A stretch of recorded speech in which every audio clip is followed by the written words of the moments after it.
All right, y'all. We give praise, esteem, and honor to Abba and Shamaim in the name of Yahushua HaMashiach. We'll pick this up in John chapter 5, verse 39. Search the scriptures, for in them you think you have eternal life, and they are they which testify of me. And you will not come to me that you might have life. I receive not honor from men, but I know you, that you have not the love of Elohim in you. I come in my Abba's name, and you receive me not. And if another shall come in his own name, him you will receive.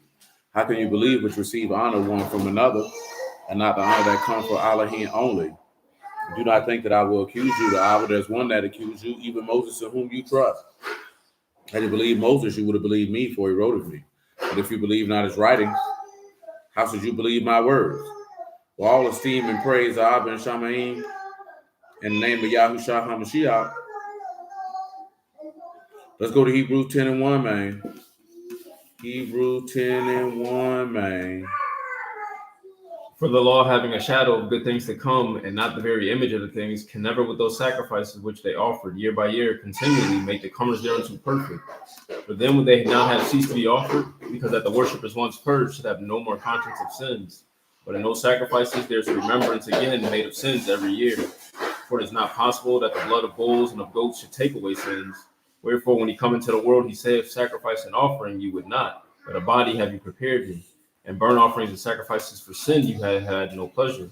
Then said I, lo, I come in the volume of the book, and it's written of me to do your will, O Elohim. Above, when he said, sacrifice and offering and burnt offering and offering for sin you would not, neither have pleasure therein, which are offered by the law. Then said he, lo, I come to do your will, O Elohim. He take away the first, that he may establish the second. By the which will we are sanctified through the offering of the body of Yahushua HaMashiach once for all. That's good. Peace, brother Omar, man. Come back to Exodus 4, because we ain't finished that. I forgot about that. And we got to do Genesis 6.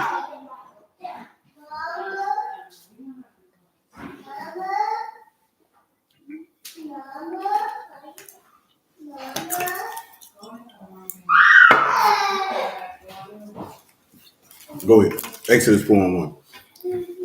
And Moses answered and said, but behold, they will not believe me, nor hearken unto my voice. For they will say, Yahuwah have not appeared unto me. Yahuwah said unto him, what is that in your hand? And he said, a rod.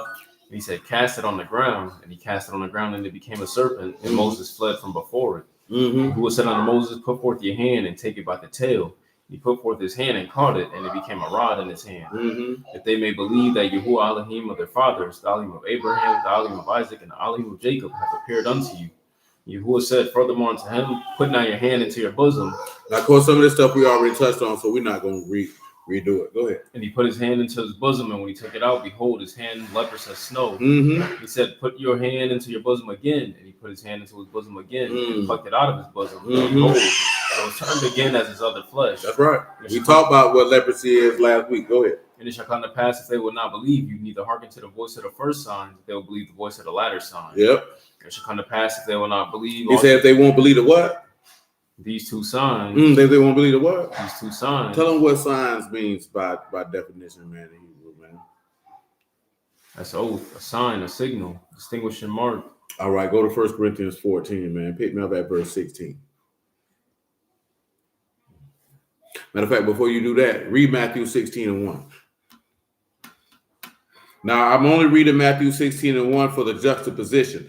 That is not to say that is what is being conveyed in Exodus chapter 4. Reason being, because you heard verse 1 when Moses answered and said, but behold, they will not believe me nor hearken unto my voice, for they will say, Yahuwah have not appeared unto you. You have to remember these people. Hold on. Before you read Matthew 16 and 1, I need you to go to Exodus chapter 3 and verse 9. We need to establish the statement that this man about to make. Exodus 3 and 9. Now therefore, behold, the cry of the children of Yasharal is come unto me, and have also seen the oppression wherewith the Egyptians oppressed them. Come now therefore, and I will send you unto Pharaoh, that you may bring forth my people, the children of Yasharal, out of Egypt. Moses said unto Elohim, who am I, that I should go unto Pharaoh, and that I should bring forth the children of Yasharal out of Egypt? Yep. He said, certainly I will be with you. This shall be a token unto you. This should be a what? This shall be a token unto you. Tell them what token means, man. Same word, oath. A sign, a signal, a mark. Continue. that I have sent you. When you have brought forth the people out of Egypt, you shall serve Elohim upon this mountain. And Moses said unto Elohim, Behold, when I come unto the children of Yasharal, and shall say unto them, The Elohim of your fathers have sent me unto you, they shall say to me, What is his name? What shall I say unto them? Now, why would he be making a statement? Shalom, Eric, man. That they would say, What is his name, if they knew him and they were serving him? Remember, we read in Genesis 4 Wednesday that men began to call upon the name of Yahuwah at the birth of Enos. And we read, how can you call on him whom you have not heard? And how can you hear without a preacher? And how can they preach except they be sent? You are literally seeing Moses being sent. You know what I'm talking about? To a people that have not believed because they have not heard. So again, you know, in this particular dispensation of time, people always ask why nobody don't do no miracles, this, that, then the third. This is what that Matthew 16:1 come in at. Now, the reason we talked about this plenty of times in the past, the reason why you see him sending the apostles working miracles, because it's the same deal that you see in here in Exodus. You know what I'm talking about? We're going to get to that in Exodus 4. Men who taught by God and coming with signs because the people believed not because they didn't know. You know what I'm saying? It's one of the biggest misconceptions and incorrect things that are communicated is that the children of Yasharal, the children of Israel, the children of Israel, whichever way you want to say it, knew and were serving Yahuwah in Egypt, and that is not true. You know what I'm saying? We were talking to the Persian dude the other day, and he would have saying, you know, Israel fed the world. He said the world is in its state right now because Israel didn't do their job. And there's a lot of brews that say that Israel didn't do their job. It was never Israel's mandated instruction to go teach the whole world. You can't read that anywhere. You can't read that anywhere in Exodus. You can't read it in Leviticus. You can't read it in Deuteronomy. You can't read it in Numbers. What you can read in the law is this. Pause where you at and go to Deuteronomy chapter 4 and verse 4. This is what he said. Now, I'm saying this here because I told you this before. You don't read anywhere in the text where any Israelite went out proselytizing, which is making converts. The one time you see an Israelite going to another group of people explicitly and plainly is Jonah. You know what I'm talking about? To the Assyrians. But the aspect of like what we see now, like because a dude just said that, why is there no historical record of Jesus if he was this great and mighty person? In that time period of history, he was not. Shalom, Brother Marvin. People think that how things are now, that's how it was then. I'm just reiterating this point is that the children of Israel and the word was an insulated thing. You know what I'm saying? Just like we were talking about on Wednesday, his law was in the earth, but he never gave it to a nation of people. He only gave it to one nation of people. You know what I'm saying? And that was Israel. And that didn't happen till Mount Sinai. You know what I'm talking about? Like, here you go. This is for y'all. This was his word was a universal thing in the earth. Period, point blank. That's just what that was. This is the standard. You understand? I want you to read Psalms 147:19 real fast. We got to touch a lot of things, and a lot of things got to be touched. So bear with me.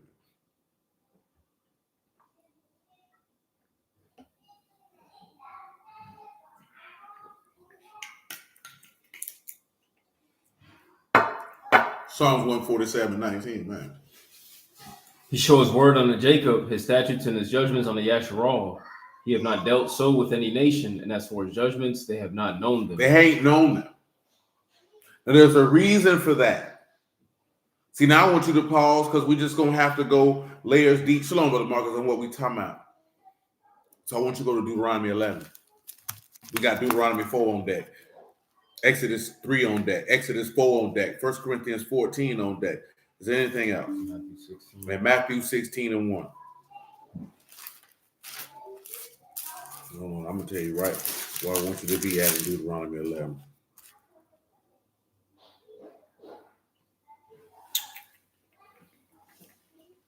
Deuteronomy 11:18. Now listen to what he's telling them to do. Therefore shall you lay up these words of these my words in your heart and in your soul, and bind them for a sign upon your hand, that they may be as frontlets between your eyes. You shall teach them to your children. Teach them to who? Your children. To who? Your children. And what else? Speaking of them when you sit in your house and when you walk by the way. Now, of course, we didn't talk about this when you're sitting in the house. That's in the testimony of Yahushua doing it in the temple. And when they what? When you walk by the way. And it's another example of testimony of Yahushua teaching the word by walking through the streets or through the land of Yasharal. And where else? When you lie down. That's him preaching to the spirits in prison. And when you rise up. And that's him teaching it after he resurrected from the dead. Continue. Shalom, brother Shalom. You shall write them upon the doorposts of your house and upon your gates, that your days may be multiplied in the days of your children in the land which Yahuwah swore unto your fathers to give them. Go ahead. As the days of Shamaim upon the Arets. For if you diligently keep all these commandments which I command you to do them, to love Yahuwah your Elohim, what else? To walk in all his ways and to cleave unto him, then will Yahuwah drive out all these nations from before you, and you shall possess greater nations. Now, I'm reading this here because this is the explicit instruction that the men were given to who they were to teach. Like we could go in Chronicles and you can see him sending men out to teach, but it was sending men throughout the coast of Canaan. This is why you see the epistle letters that say taking down the middle wall of partition and then being strangers and aliens from the commonwealth and the covenants, because that is not how they operated. You don't have to like it. It just is what it is. You know what I'm saying? You don't have to try to make the same thing I was telling you when I was having that conversation with that lady about preachers going to theological seminary. You can't put modern way of doing things in the time period that the people was in, because they weren't doing, like, the word was not in every country like it is now. The book of Yahuwah was not in the land of the Philistines. It wasn't in Tyre and Zidon. They didn't have copies of that. They weren't reading out of that. You remember what the Assyrian servant said, man, when he got cleansed from leprosy? He said, man, when I got to go in the house of my of the God of my master, I'm only going to make prayer of Yahuwah. If the book of Yahuwah was there, he wouldn't even have to do that. That's why he said in Esther, he said there's a group of people here who don't keep your laws and they different from everybody else. This is why Nebuchadnezzar made the decree, you can't pray or beseech another God. It's not like people were insolent. It's like when you read the book of Jonah and they say, hey man, get up and pray to your God, bro. That's what they said to him. Now, if everybody was serving you, there would have been no need for them to say that, because they would have already been doing that. That's why I can say, at least before I got in the word, that I'm thankful that I even had a mind to even have a desire to study humanities, that I already understood these things before I got in the word. So therefore, I didn't have this thought process that what we do in the 20th and 21st century is what they were doing in the first century and in BCE, because they weren't. They were not. And you need to understand that. They were not doing that, because that's what a lot of our people like to say. We weren't doing our job. Your job was to serve, praise, and honor your God. That was your job. He never commissioned you to go out and preach and teach to nobody. You were supposed to be an example when they seen you. See, Deuteronomy 4:4 is the passage that supports that. Go ahead, good sir. Deuteronomy 4:4.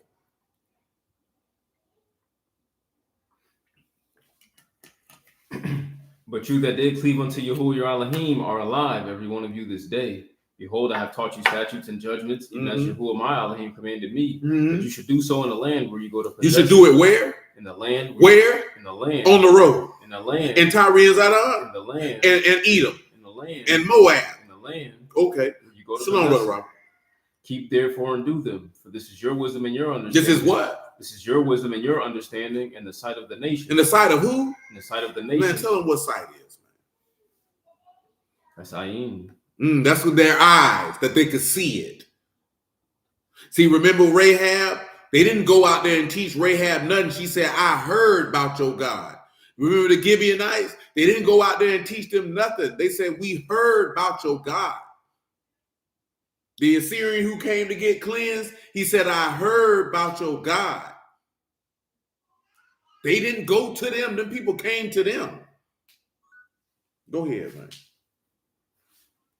He said, which shall hear all these statutes and say, surely this great nation is a wise and understanding people. For what nation is there so great, who have Elohim so near unto them, as who are Elohim in all things that we call upon him for? That's it. And what nation is there so great that have statutes and judgments so righteous as all this law which I set before you this day? That's it. Only take heed to yourself and keep your soul diligently, lest you forget the things which your eyes have seen, and lest they depart from your heart all the days of your life. But teach them your sons and your sons. Teach them to who? Your sons. To who? Your sons. To the nation. To your sons. To the who? Your sons. Now, see, you don't see them being commissioned to go out into the Lord. You know why? Because you were scattered. So yeah, other people could get it, but you're also scattered. So we can't just stay here insulated because you're scattered. And I know people have a hard time dealing with that. They want to think of this is dealing with some type of separatism. Man, that's just how them people behave. Remember, he said, I sanctified you from other people that you should be mine. The Levites weren't sent out into, you got to also pause. Let's take this into account. Your law tell you that the Levites was the only one teaching the law. The Levites had inheritance amongst every tribe in Israel. So when people say we didn't do our job, the only people job for that was to do were the Levites. So you think the Levites was going out on the road? They were not. They had jobs to do. They had courses to work in every place that they were at. The thing that you have to always do, man, is you have to see things for what they are and not what you think they are or what you want them to be. You know what I'm saying? It is what it is. That's not how they operated. It's just not. They never did that. You know what I'm saying? They never did that at all because it didn't make no sense for them to do that. Why would they be going in? Because the gentleman gave me the verse of Exodus 19:5. You ain't got to give it. He said, you'll be a kingdom of priests. I say, bro, that means that you'll be priestess Kohan. That means chief rulers. So he said, you'll be a dominion of chief rulers. That didn't mean that you're going out teaching other people. Then he tried to use Isaiah 42:6. Now I want you to read Isaiah 42:6, and I want you to see how nonsensical that is of using that as a passage to say that Israel was supposed to teach everybody, because that's not what this passage is talking about. And just because I'm feeling good, make it verse 1. Behold my servant whom I uphold. Behold my who? My servant whom I uphold. Tell him what uphold means. That's to mock, to grasp, hold, support, attain, to lay hold of, to hold fast. My servant who I support. Keep that in mind. My elect. My chosen. Whom my soul delights. Who I take pleasure in, because this is my beloved son in whom I'm well pleased. I have put my what? Well, he said, I've seen the Ruach lighting upon him like a dove. He shall bring forth what? Judgment to the Gentiles. Tell him what judgment is there, man. That's mishpat. So now he going to bring the, remember we just read in Psalms 147, they didn't have it. They didn't have it. Now I want you to pause. I want you to go to Acts 9 and 9. And this is why I always implore you, gentlemen, to be as thorough as possible, that you know everything from the inside to the outside to the roundabout to, I'm talking about all of it. You leave no stone unturned, that you lay things out to, Shalom, Mother Sharona, to the most, I'm talking about minute compound. You have to know every single solitary detail. You understand? One thing, you know what I'm saying? Everybody, I ain't gonna say everybody has a talent or something, because that's a lie. You know what I'm saying? Everybody's not talented or something. But whatever it is that you talented in or you good at, you supposed to know the details. I'm mentioning that because when you look at Tom Brady and why he was so great, Shalom, and you look at Peyton Manning, why they were so great, it was because they understood the details. This is why I be imploring y'all to not just look at stuff. Don't just be answering something just because you're thinking that you just for an answer. You're supposed to understand it. You're supposed to see the nuance. You're supposed to understand the details so that it is crystal clear, so that the point is not made for the purpose of showing someone up, but that you can plainly and succinctly and clearly manifest the point that you are seeking to make plain. You know what I'm talking about? So that if the person has something to say, that they're going to be gainsaying against God, not you.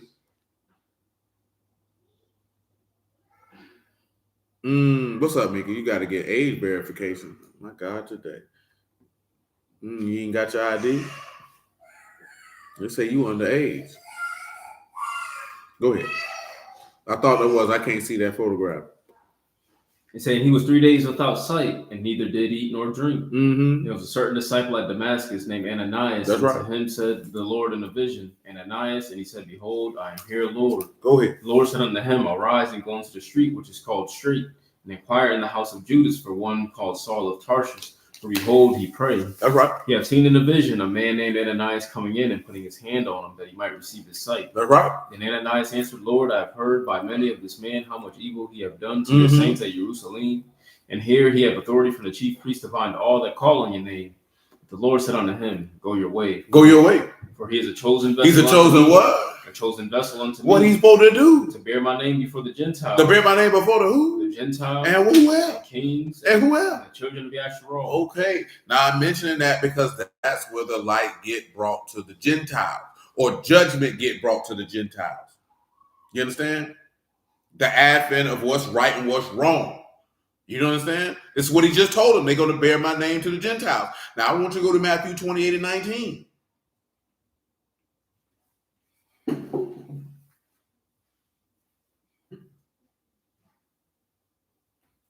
Go you therefore and teach all nations, baptizing them in the name. Go forth and teach who? All nations. Teach who? All nations. Tell them what nations is, man. Let's make it plain.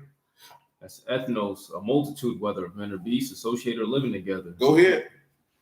Well, the human family, a tribe, a nation, a people group. Oh, he said teach all, everybody.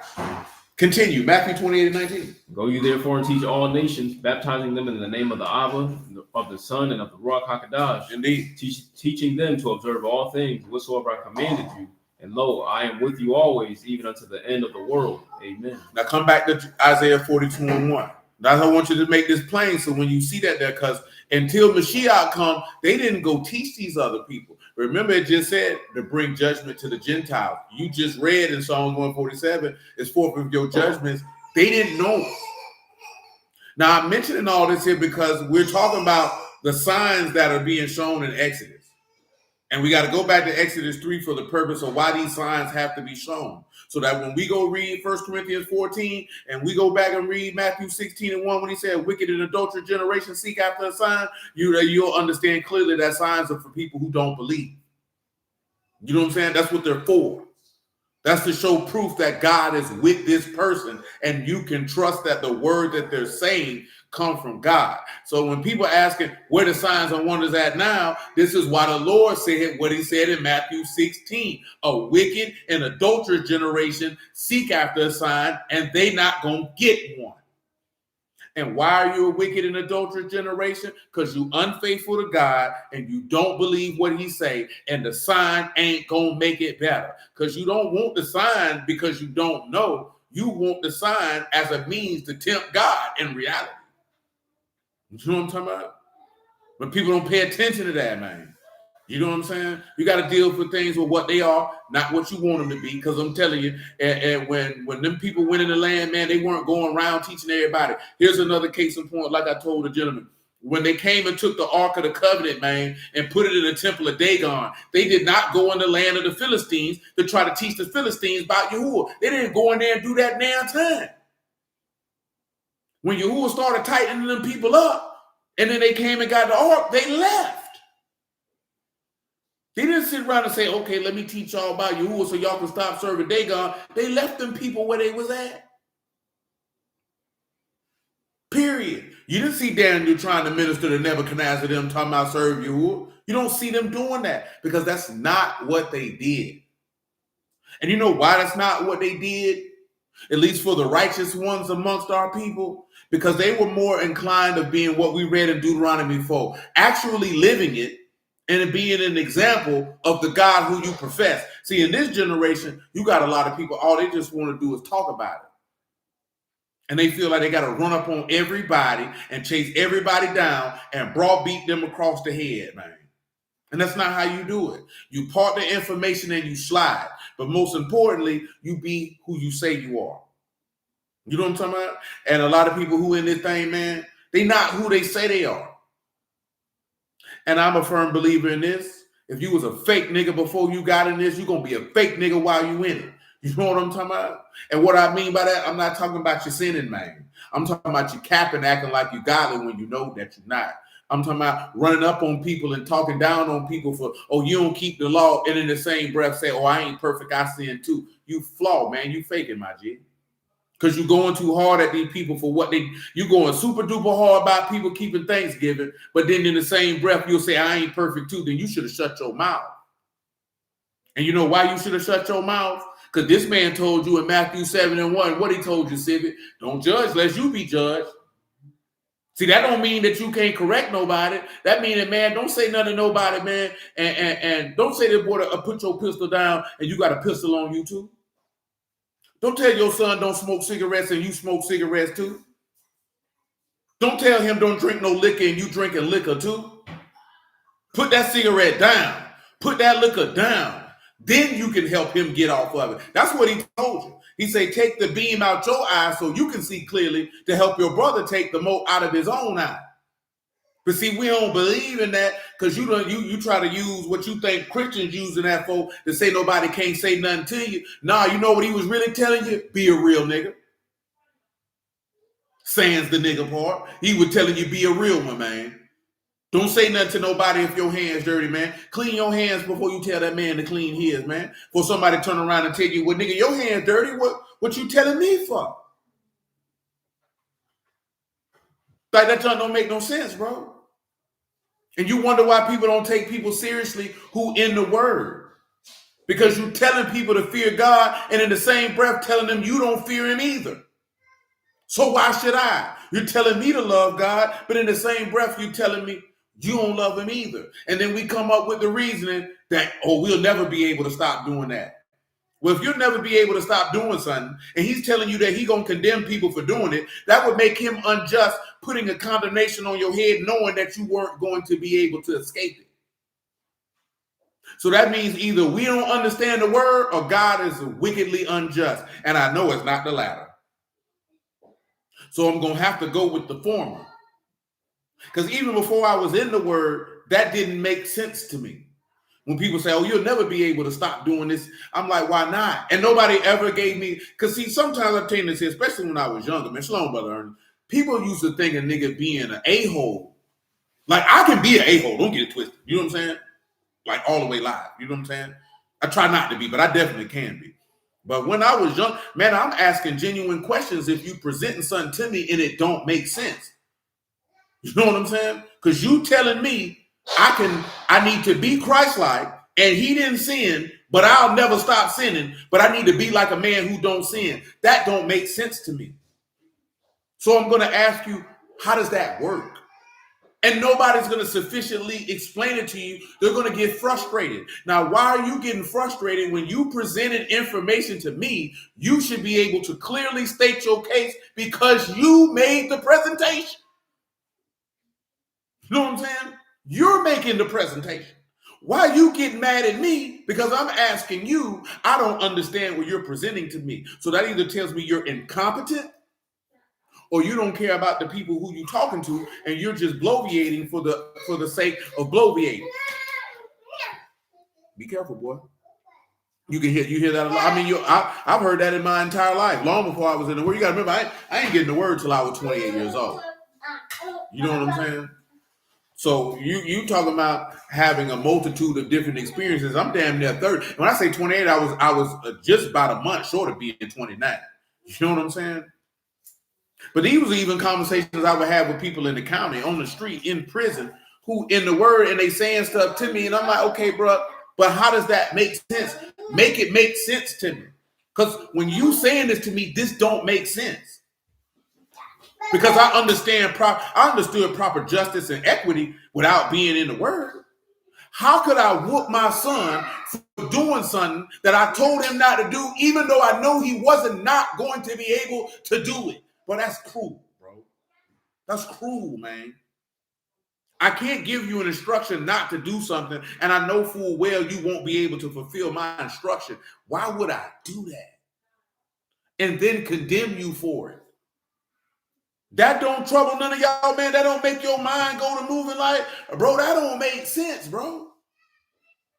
I never heard nobody till I started being around Israelites say you got to keep the law to the best of your ability. I've never heard that in my entire life. But that's not even in the text.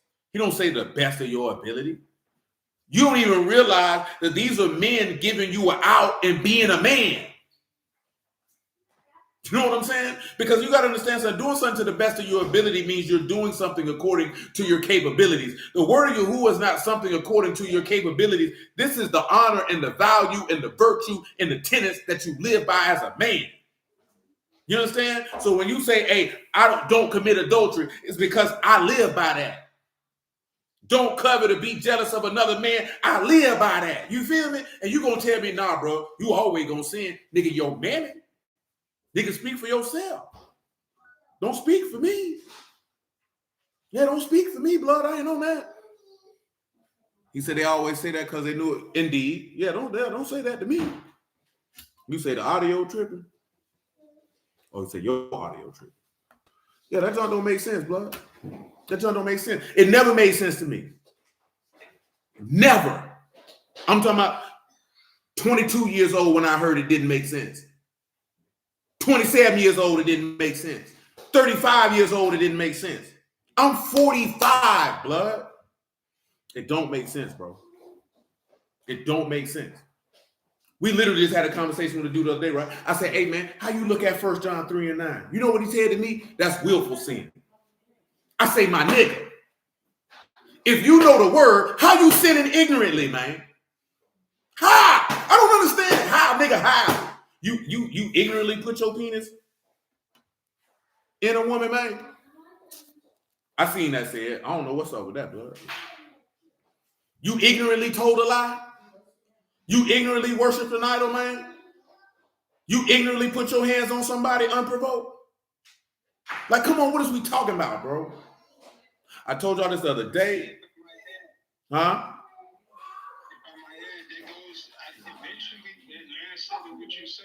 Yeah. Oh, absolutely. Oh, absolutely. Absolutely. You know what I'm saying? Like, listen, man. I'm a man, blood. I was taught by men who I respect anyway. Y'all may not respect them. I do. You know what I'm saying? Them niggas were real niggas to me. You know what I'm talking about? So I was taught, man, you be about what you talking about. You be who you say you are. You live how you say you live. You stand for what you say you stand for. Now you talking about somebody who was in the street, man. You couldn't say you was XYZ unless you was living it. I never walked outside and act like I was a killer because I wasn't no killer. You know what I'm saying? I wasn't no killer. I done told you before, I was a dope boy. I stayed fly and I got high. Smoked my weed. The same way you see me wear authentic jerseys now, I wore them then. You know what I'm saying? The same way, you're like, oh, that nigga wear wallabies, I wore them then. I never walked around like I was a tough nigga. You know what I'm saying? None of that. I ain't trying to sleep with all your women, but I live by principles, though. On dealing with the woman, though. You know what I'm saying? And that's it. So when I got in the word, bro, it wasn't no faking, man. There was a real life situation. I told y'all this before, man. There was a chick I used to fool with in high school. I'm out of prison. I linked back up with her. She want me to knock her down. Uh-oh. Oh, you okay, son? You all right? You tough. You're a man. Hey, I think he's soaked now. Go see your mama, son. You know what I'm saying? And I'm at her spot because they had a little get together, whatever the case may be. She want me to take her down. And I looked her dead in the face and I say, man, I've been talking to you about the word on the phone every time we talk. I said, what that look like?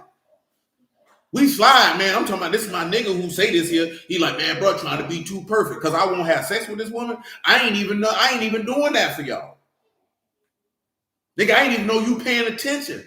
I got to live with that because I know what I have been talking to this woman about. And if I bust up her back, nigga, that invalidates every single solitary word I ever said to her.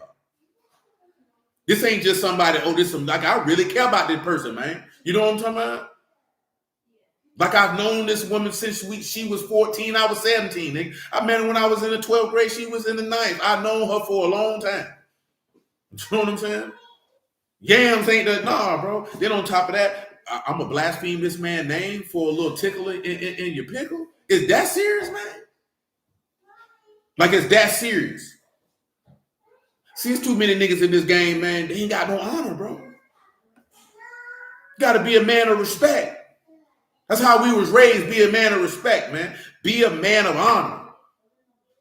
Not just with your words, man, but how you live your life. Well, First John tell you not only love in word, but in truth and in deed, my nigga.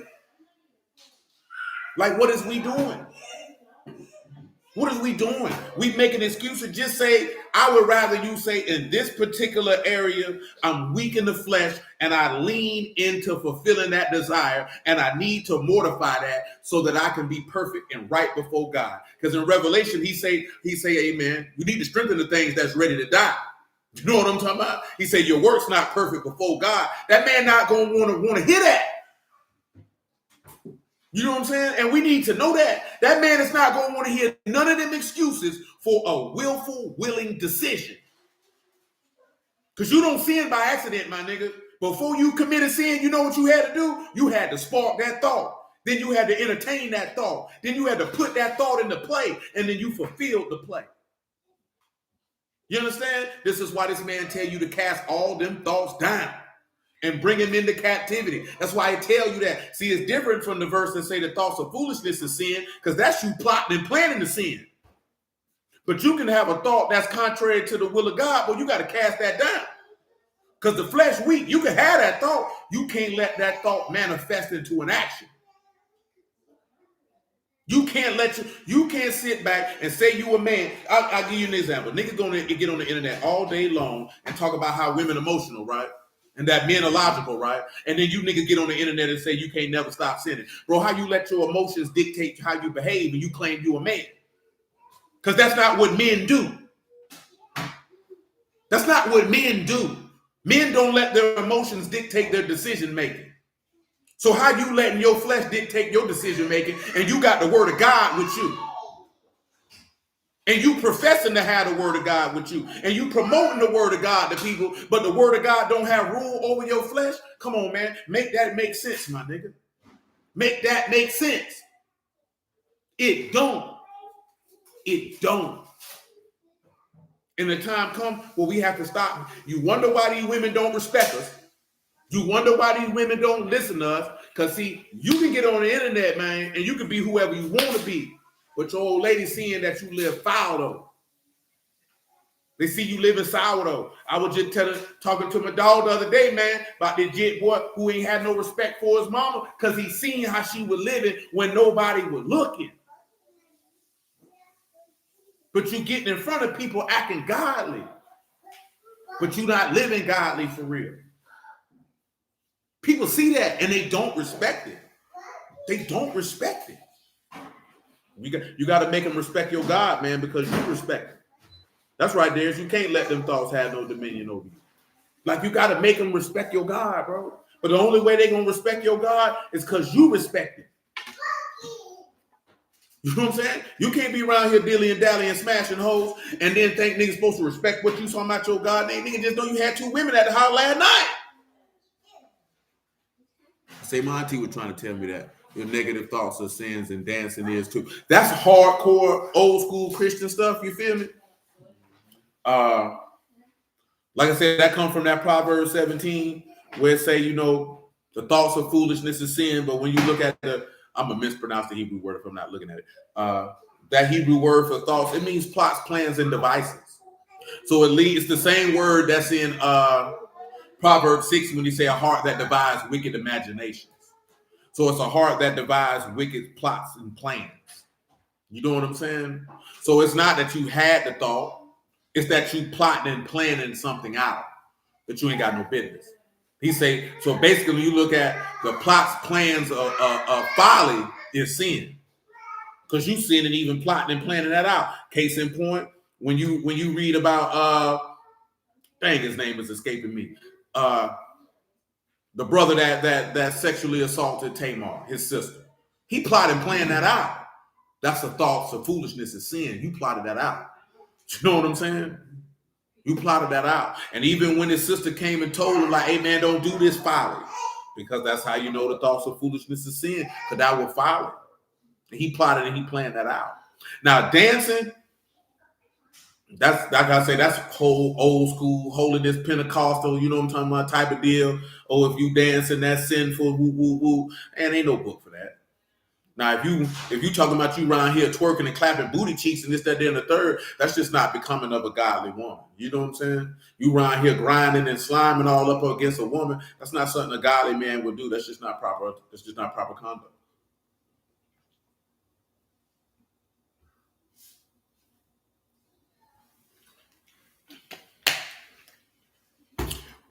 But yeah, Isaiah 42:1. Behold my servant whom I uphold, my elect in whom my soul delight. Mm-hmm. I put my ruach upon him, he shall bring forth judgment to the Gentiles. He shall not cry, nor lift up, nor cause his voice to be heard in the street. A bruised reed shall he not break, and the smoking flax shall he not quench. Till he bring what? He shall bring forth judgment. Now this is Matthew that said that he brought me.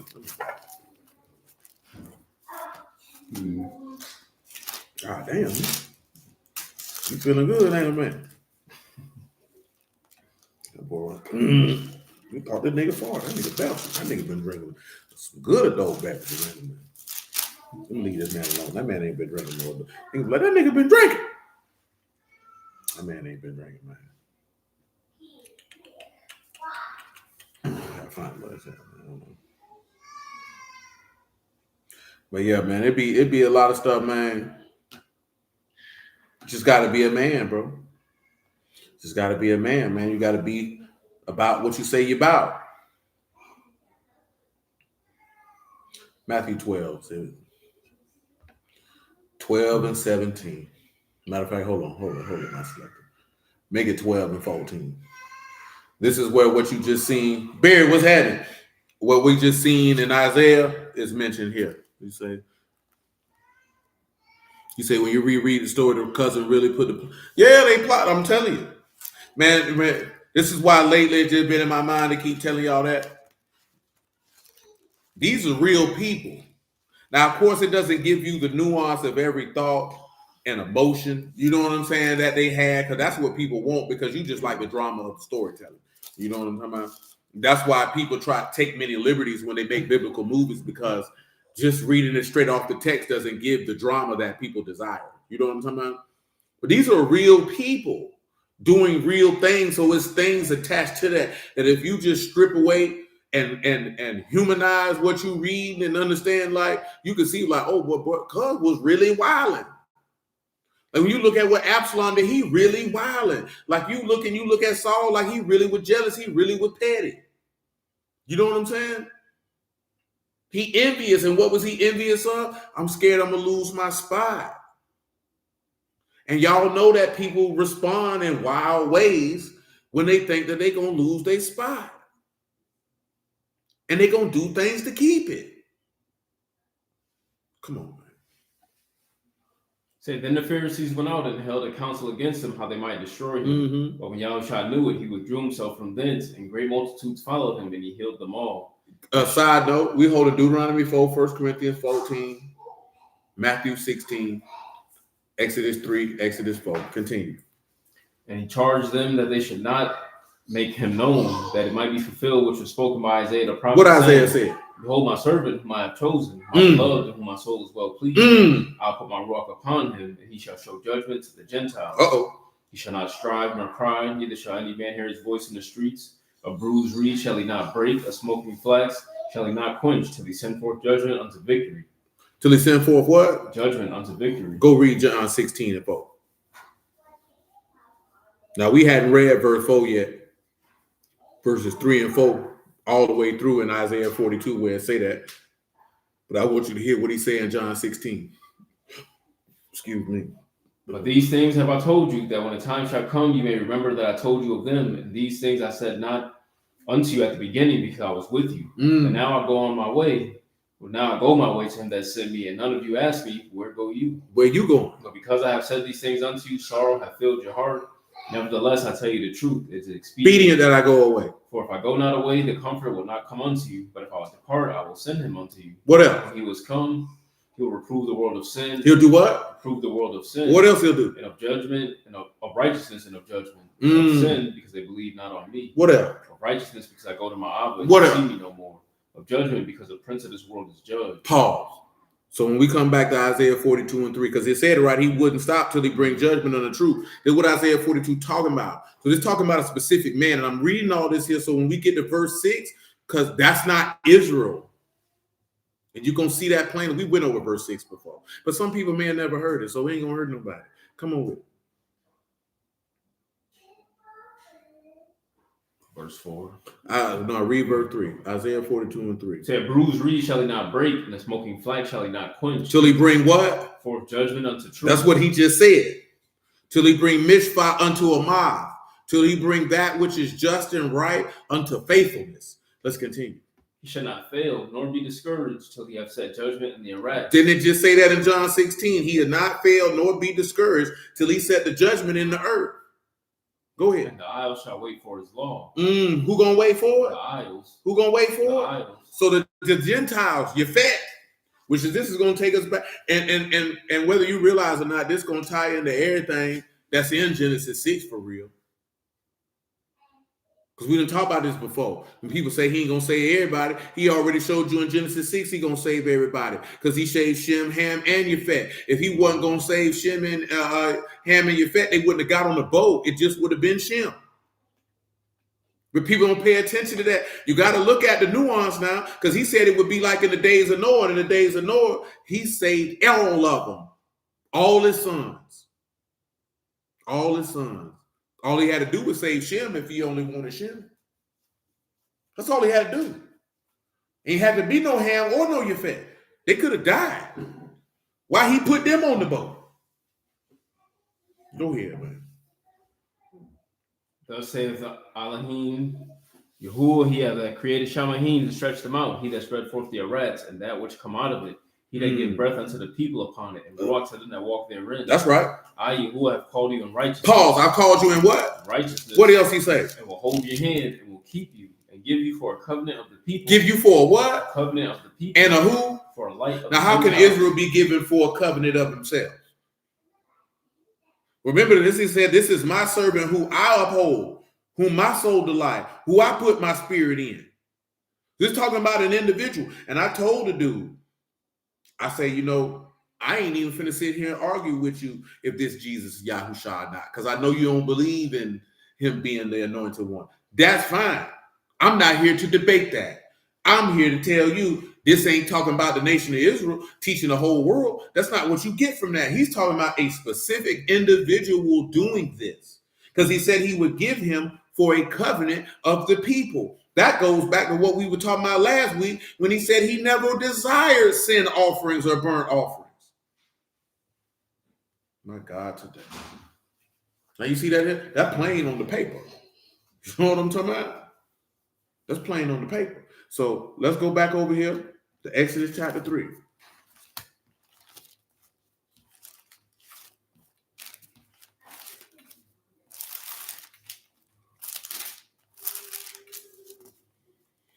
Exodus chapter 3. Where was that with it, man? Man, shoot. Read 3 and 11. They ain't gonna hurt nobody. Then Moses said unto Elohim, who am I that I should go unto Pharaoh, that I should bring forth the children of Yasharah out of Egypt? He said, certainly I will be with you. This shall be a token unto you that I have sent you. When you have brought forth the people out of Egypt, you shall serve Elohim upon this mountain. Moses said unto Elohim, behold, when I come unto the children of Yasharah, I shall say unto them, the Elohim of your fathers have sent me unto you. They shall say to me, what is his name? What's his name? What shall I say unto them? And Elohim said unto Moses, I am that I am. He said, you thus shall you say unto the children of Yasharah, I am, have sent me unto you. And Elohim said moreover unto Moses, thus shall you say unto the children of Yasharah, Yahuwah Elohim of your fathers, the Elohim of Abraham, the Elohim of Isaac, and the Elohim of Jacob have sent me unto you. This is my name forever, and this is my memorial unto all generations. Go. Gather the elders of the Yasharah together, and say unto them, Yahuwah Elohim of your fathers, the Elohim of Abraham, of Isaac, and of Jacob appeared unto me, saying, I have surely visited you and seen that which is done to you in Egypt. And I've That's said, good. Now we're reading this for a specific purpose. They didn't know this man. So if they didn't know this man, they didn't know his word either. You can't know the word of somebody you don't know. Now, go to Matthew 16 and 1.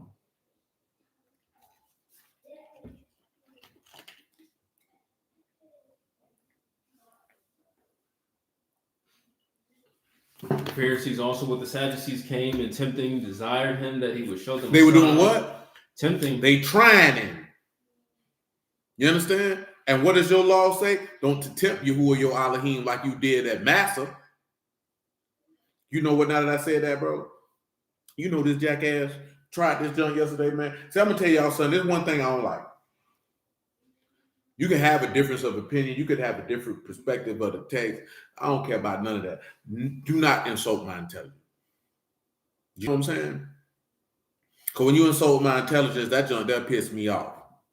You know what I'm saying? Because now I'm taking that you think I'm a mark. When I say a mark, I'm talking about like a mark for a con.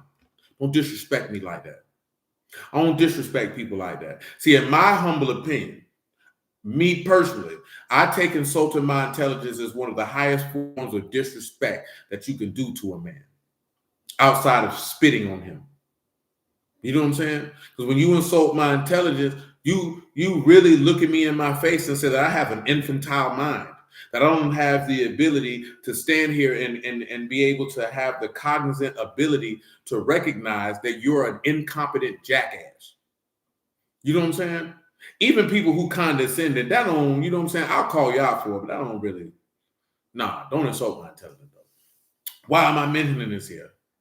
Because this man mentioned something about people saying massa.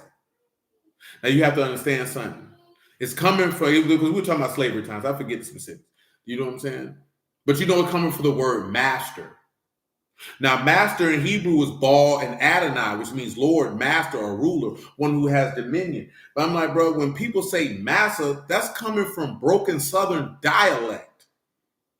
Because he tried to equate it to the Hebrew word massa. The Hebrew word massa don't even mean the same thing. Man, this man went to saying so much other stuff, man. I say, come on, bro, don't do that. Don't do that, bro. You can't do that. You know what I'm saying? Because when you do that, now, see, if I want you to go to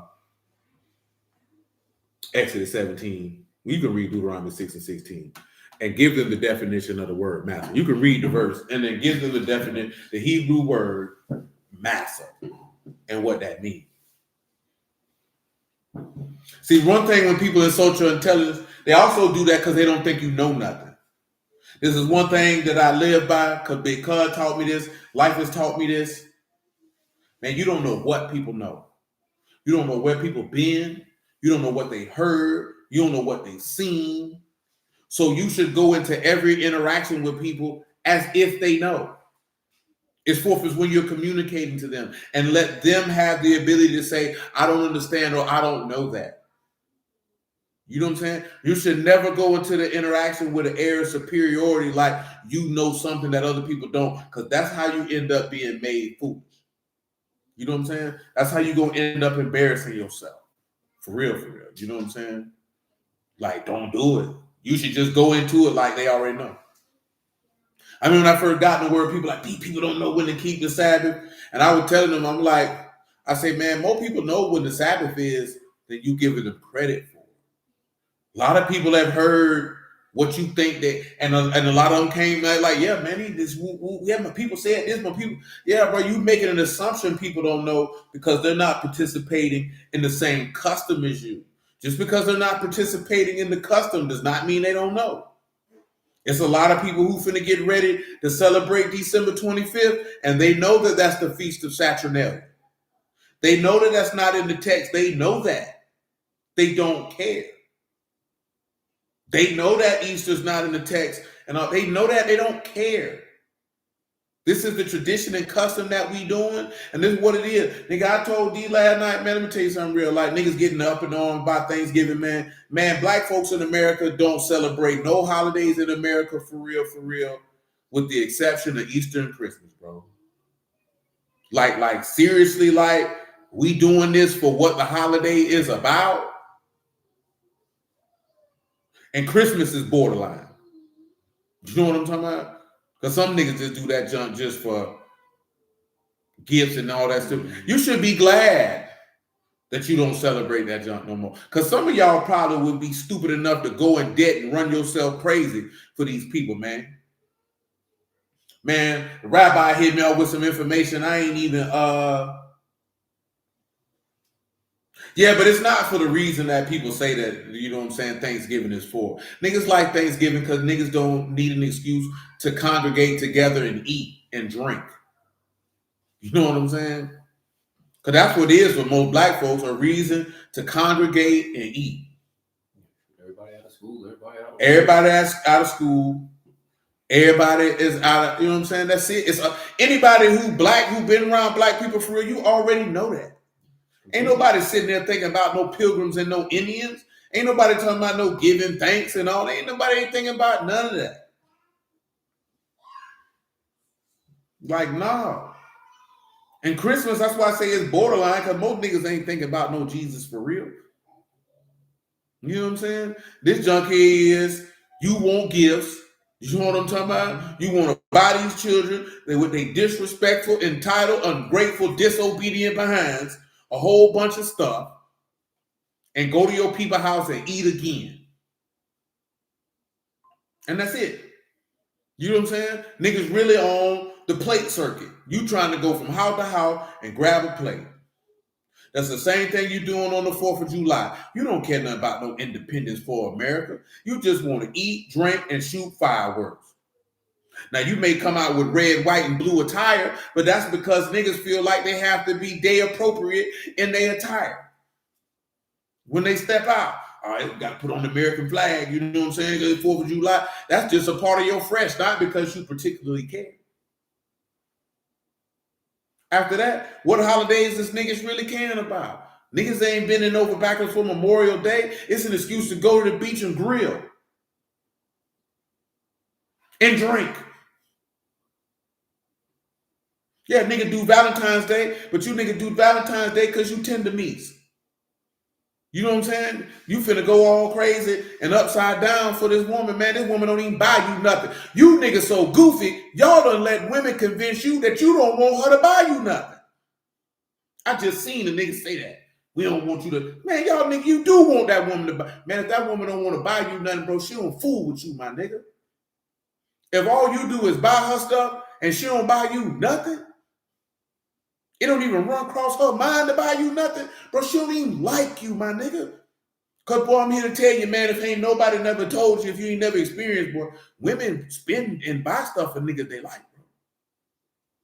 And I ain't talking about no ties and socks either, my nigga. I literally seen a dude go off because the woman say, shoot, nigga think this, that, then the third. Nigga buy me a designer purse. She like, shoot, I'm going to get him these Gucci shoes. He like, we don't need you to do that. Nigga, you sound stupid. I need you to be my piece and this, that, there, and the third.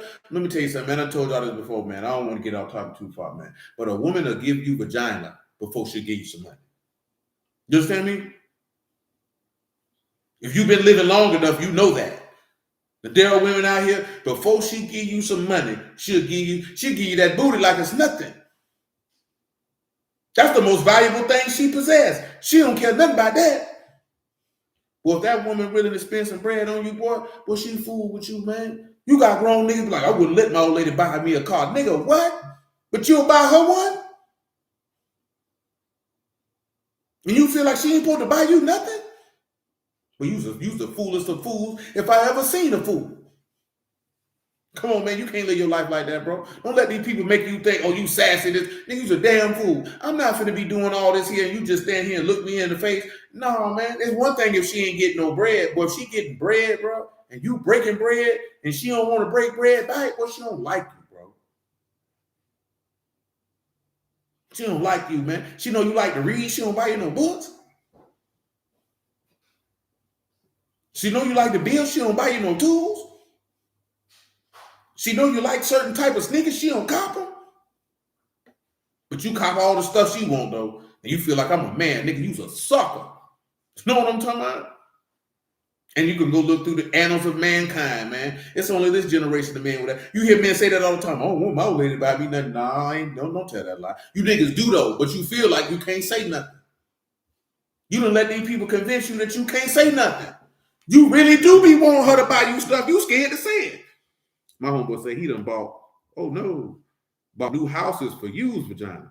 My God, today. Shoot, I think everybody done did that.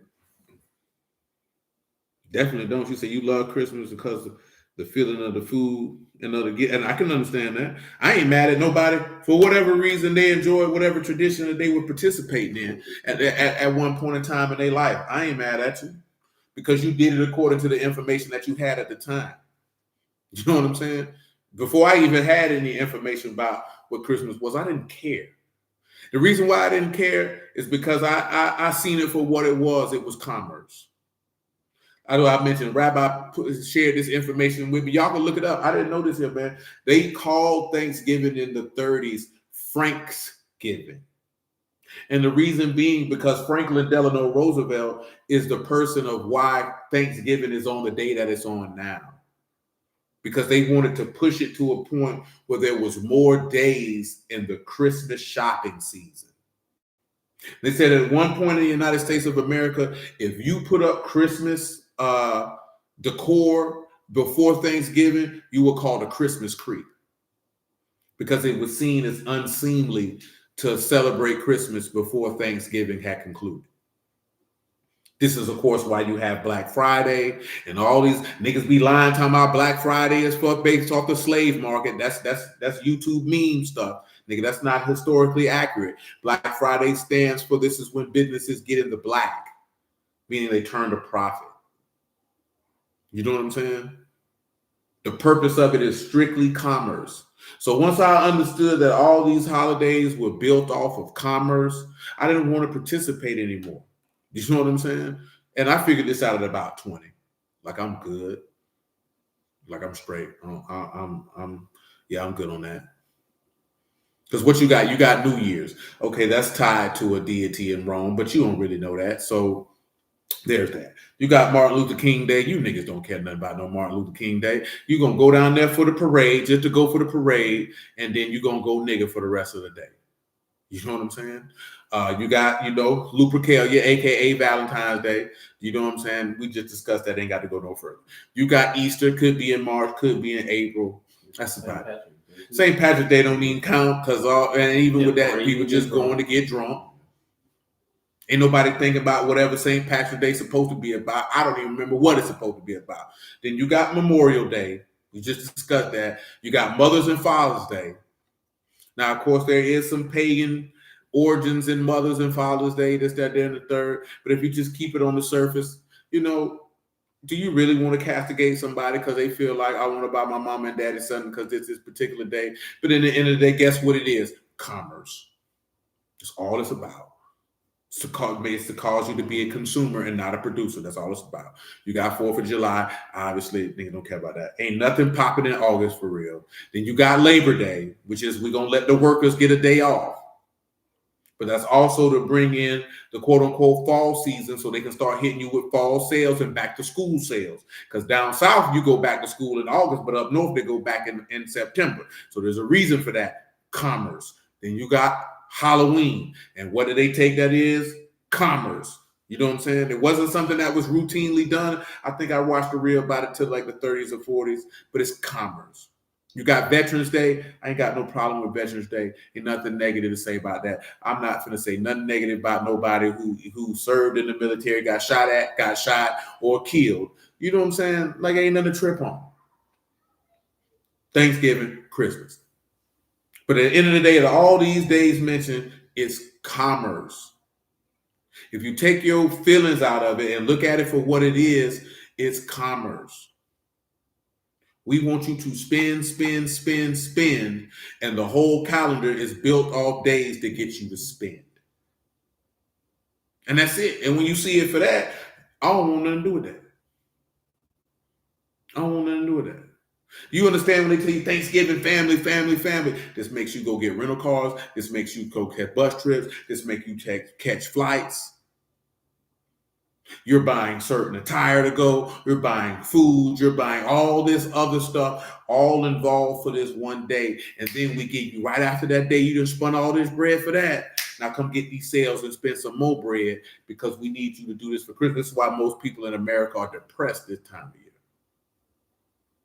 That's why you have a higher rate of suicide around this time of year. You know what I'm saying? People go in debt behind this type of stuff, man. You know what I mean? Yeah, what it is. Come on with it, bud. Where we at with it? Deuteronomy 6:16. Run it. So you shall not tempt Yahuwah your Elohim as you tempted him in Massa. Tell them what Massa means, man. That's Masad. That's temptation. Now this man tried to say that's the Hebrew. Come on, bro. Massa saying that in the southern dialect does not mean the same as temptation. That's why you got to. That's number one thing you got to do, man. You got to listen. I tell you this all the time. You got to listen to people talking to you. And I told you, boy, the devil knows his lie very good. You better know the truth better. 3 times is better. 4 times is better. You know what I'm saying? Black folks know what I'm about to say, which most of y'all. They say, you know, as a black person, you got to be 2 times as better. You know what I'm saying? Y'all ever heard that before? Have people ever said that around you before? My mama ain't never tell me nothing like that, but I done heard it said. My dad ain't never tell me nothing like that either. You know what I'm saying? But when it's said, I get what it is. But I just think they didn't want to have this mindset like you behind the 8 ball. We already know what time it is. You feel me? But the reality is, man, we read it Wednesday. Satan go about like a roaring lion, seeking who he may deceive, and then, you know, he's a liar and the father of it, and he know his lie is good. So you got to know the truth 3 times as good. What you say? So that's the part they don't like to talk about, the depression. Yeah. You know, the depression be like in the holiday because you got some people, man. You know, just case in point, say if they family done passed, they family not around. You know what I'm saying? And if you down bad financially or you can't do certain stuff, man, that junk have people down bad for it. You know what I'm saying? And they know that. You know what I'm saying? That's why I say, man, thank the Lord for the word. You know what I'm saying? Now you ain't got to be involved. I be telling Jimmy that area. He be like, man, I say, bro, just tell your people, man, you don't fool with it. Man, about the kid, man, F them kids. Tell them the truth. I seen a lady on Thread, man. She say this is her first year celebrating Christmas, man, after like 7, 8 years with her child doing it. And she was like, how do I talk to my child about it? Let me tell y'all something, man. If you new to not celebrating Christmas, or and you have children and they've been doing it and now you got to stop, or you know somebody who's dealing with this, what I told her to do was simply is tell her the truth. Tell her that, hey, this was a custom and tradition that I had did since I was a child. Baby, I found out new information. You share that information with her. And you let her know as a process that as an adult, you don't know everything and you can participate in things and not really knowing what you're participating in. But baby, when you find out information that what you're doing is not correct, you adjust it. You just don't go in there and say, we ain't celebrating Christmas no more. Man, you go in there and you keep it 100 with them. You know what I'm saying? And you know what else that do? That humanizes you for one, because you can set it be known that, hey, man, shoot. Hey, mama didn't know. Now I know. So this is what we doing, baby. That's all. Hold on, let me find what's that. It might be gone now. Make sure I said the right thing. Well, yeah, I would have told. That's all you got to do. It seems like we be scared to tell them children, man, hey, man. Yeah, that's what I told her. Give them a detailed, historical, and biblical explanation, the knowledge you didn't know. And once proper information came, you shifted your practice. You know what I'm saying? Like, baby, I didn't know about Saturnalia. I didn't know that biblically there's no December 25th. Here's the because you ain't stop lying to them. And just stop saying because I say so. Give them the same information that you found that caused you to shift your perspective. Because if you get that child has the ability to understand. So if you can sit them down and say, boom, this is what it is, then it makes it easier for them to digest and like, all right, cool, mama, cool, pops, I see why we ain't doing it no more. That makes sense. Instead of just saying, no, now they feel like they're being left out because they don't really understand why. I've been doing this for 9 years, mom. Why are we stopping now? You know what I'm saying? They deserve that explanation. They deserve that detail. They deserve that. Even your children now who ain't never did it, if they come asking questions about it because you got them around kids, obviously because they going to school or wherever they at, and they peers talking to them, you should explain to them, no, this is what they do. This is why we don't do that. and give them the information. Because if they're armed with information, guess what that allows them to not be able to be easily persuaded by the outside forces of the world, because they're armed with proper information. Just because we don't do it ain't proper information, that strengthens rebellion. Because now I want to do what my friend's doing. No, give them the information. So when their friends come at them, they can combat them with the information. Because you know what happens? If your children really fool with you, they really respect your acumen in life. You know what I'm talking about? So when you give them this information and be like, yeah, my daddy taught me, that's the first thing any child want to be able to say. My daddy said. My daddy said. My daddy taught me. My daddy taught me. Nigga, them kids ain't going to be able to do that. Man, I don't even know my daddy. I'm trying to tell you, man. So that's what Sean does for every worldly holiday. He do a little lesson on the background, and ain't nothing wrong with that. You know what I'm saying? You got to arm them with the information, because I'm telling you, them children gonna come, and children don't like to be left out. You know, most of you, I've been telling y'all for years, these children getting older, and once you hit that middle school age, about that 4th grade to 7th grade, that's the biggest time period in an adolescent's life where they really want to belong. You know what I'm saying? So they really don't want to be all this thought process thinking, I don't care about all that. And you think your child's not you, my nigga. You know what I'm saying? And some of you might need to harken back to your thought processes and how you were between 4th grade and 7th grade. Because probably a lot of y'all did stuff to try to be down and be affiliated and be cool. Because you're finding your way. Your hormones kicking in. Your life is changing. You about to turn from a child into a young adult. You know what I'm saying? Your estrogen finna start popping. Your testosterone finna start popping. Your shoulders finna get broad. Your voice finna get deep. Her mammary glands are about to produce. Her hips about to widen. She finna become a woman. He finna become a man. All this while still being a child and trying to understand the processes of their physiological changes and still wanting to fit in with their peers. You know what I'm saying? Human beings are social creatures. So they want to be joined to something. So if they look at people as friends, they don't want to be considered, he's a weirdo. He don't celebrate Christmas. Now he want to celebrate Christmas because they doing it. He don't even know why he ain't doing it. He just know because it's pagan. That don't tell a nigga nothing, man. What does that even mean?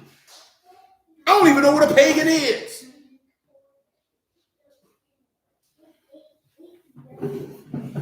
Come on, blood. Where we at? Oh, back to Exodus.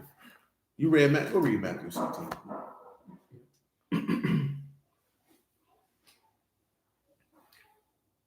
He said, the Pharisees also with the Sadducees came and tempting desired him that he would show them a sign from Shamayim. He answered and said unto them, when it is evening, you say fair weather, for the sky is red. In the morning, foul weather today, for the sky is red and lowering. Oh, you hypocrites, you can discern the face of the sky, but you cannot discern the signs of the time. A wicked and adulterous generation seek after a sign. A wicked and who? Adulterous generation seek after a sign. My God, today. And there shall no sign be given unto except the prophet Jonah. Okay, let's go back to Exodus 4, man. And I think we stopped at we read all this other stuff. We read those again. We are in verse 10. Exodus 4 and 10. Oh, Lord. Moses said unto Yahuwah, O my Lord, I am not eloquent, neither heretofore, nor since you have spoken unto your servant. But I am what? Slow of speech and of a slow tongue. Tell them what slow speech and tongue is, man. Slow is kabod, heavy, great, abundant, numerous, hard, difficult. It's difficult for me to talk. Some people take that as stuttering, which, shoot, that's the only thing I know of making it difficult for you to talk. Speech is pay. You know what I'm saying? I got a difficult mouth. And then tongue is lashon, that's literal, that's the tongue. You know, I have difficulty speaking. Now look at verse 11, look at what he say. And I know y'all knew that. We're just putting that plain for informational purposes. Go ahead. And Yahuwah said unto him, who have made man's mouth, or who make the dumb, or deaf, or the seeing, or the blind? Not I, Yahuwah. Who made man's what?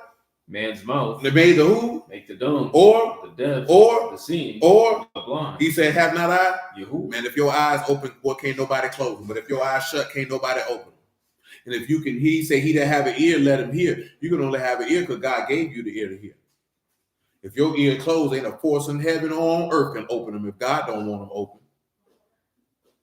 Now I mentioned that because that go back to the theological conversation we had the other day. Man, you can't do that. Man said you can't make straight what he done made crooked. And again, it comes. Matter of fact, just go ahead and read this here. Man, Romans 9:22. People don't like to hear this here, man. It just is what it is. You know what I'm saying? Do with it what you will. Romans 9:22. What if Elohim willing to show his wrath? And we'll back it up to 17. Mm-hmm. Romans 9:17. For the scripture saying to Pharaoh, even for the same purpose have I raised you up, that I might show my power in you, and that my name might be declared throughout all the earth. What else? Therefore have you mercy on whom he'll have mercy, and whom he will harden. He hardened. What whom else? He will he harden. You shall say unto me, why do we yet find fault? He said, nay, O man. For whoever resisted his will. Nay, O man, who are you that reply against Elohim? Go ahead. Shall a thing formed say to him that formed why it, have you made me this way? have not the potter power over the clay? The fashion? The same lump to make one vessel unto honor and another vessel unto dishonor.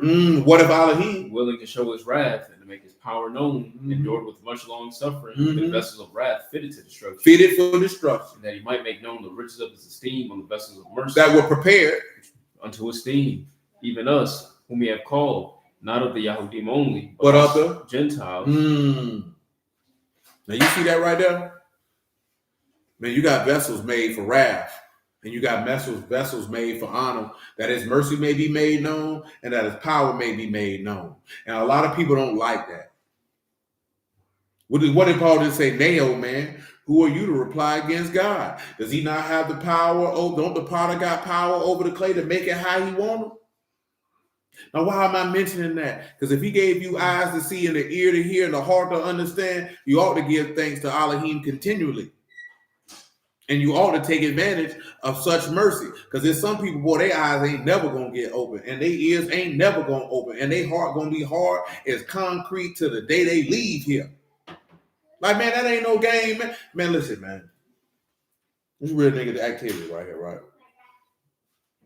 Y'all know in the book of Revelation, the Lord said straight up and down, man, remember your first love and go back, repent and go do the first words. Boy, but a lot of people ain't never had the first love, my G. They ain't never had the first love. They ain't got a first love to go back to. You do. Don't be out here complacent, man, trying to make your way in the world, man, and you forget your first love and what you came here for. Because, boy, he gave you something that a lot of people ain't going to get, and that's an ear to hear, boy. You understand me? It's a lot of people heard what that man told you in Hebrews 4 in that epistle letter. He said, man, the gospel was preached unto them as well as unto us, but it didn't profit them, not being mixed in the faith with them that heard it. You know what I'm saying? Some of y'all I'll use fellowshipping or running with, kicking it with, hanging with people who heard the same word you heard, and it didn't take hold to them. Now ask yourself this question: why is that the case? Well, that man just told you why that's the case. You know what I'm saying? Man, you can't be squandering that and playing around with that, man. You know what I'm saying? Sometimes, man, I done told people, man, they used to run up on me. You know what I'm saying? Oh, you want to battle? Nigga, I ain't no battle rapper, my nigga. What I mean by that, because niggas treat the word like battle rap. And I know some people who they look at it like that because that's what they do. Matter of fact, he said that because he into battle rap, so I can understand why he had that mind frame. That's not to disrespect people who battle rap, but nigga, I'm not finna battle you with no word, blood. I'm not. I know a lot of people who do, that's their thing. I ain't mad at them. That's not my thing, though. Because if you come messing with me, well, you're going to get a word that you're going to have to give account to for when you see this man. You know what I'm saying? Because I'm not ministering no word to cut up your doctrine. We ministering word to cut up your flesh so your soul might live. And you ain't going to want to talk to me if you don't want to go to hell. Because, boy, you going to hell after I finish talking to you. Not because I want you to go to hell, because now you're going to have to answer to God why you rejected his word. Then you're going to have to look at you rejected his word because he gave you a heart to reject it in the first place. And y'all don't be realizing that. It's a lot of people, man, they rejected because he already gave them that mind. Pharaoh already had a mind to reject what Moses said. The same way this man give you a mind for his word, he can give you a mind to go against it. Man, don't you, man, shoot. You better remember what Peter told you. Better make sure your calling and election is sure, man. You better not play around with this if you believe that this is what it is. See, everybody don't believe this is what it is. You know what I'm saying? I was telling Fat Boy that yesterday. Son, I done told y'all plenty of time before. Man, look, I've been doing this a long time. Man, I can tell when this ain't what people want to do. But I ain't got to run around and scream, oh, this nigga don't believe. And I ain't got to do all that. In time, your actions is going to show. You know what I'm saying? Ain't got to say nothing. Tell you just like what Pimp C said, man. We don't got to expose these niggas. They exposing themselves every day. You ain't got to put no... See, a lot of brews feel like you got to put people on blast. I ain't got to do all that.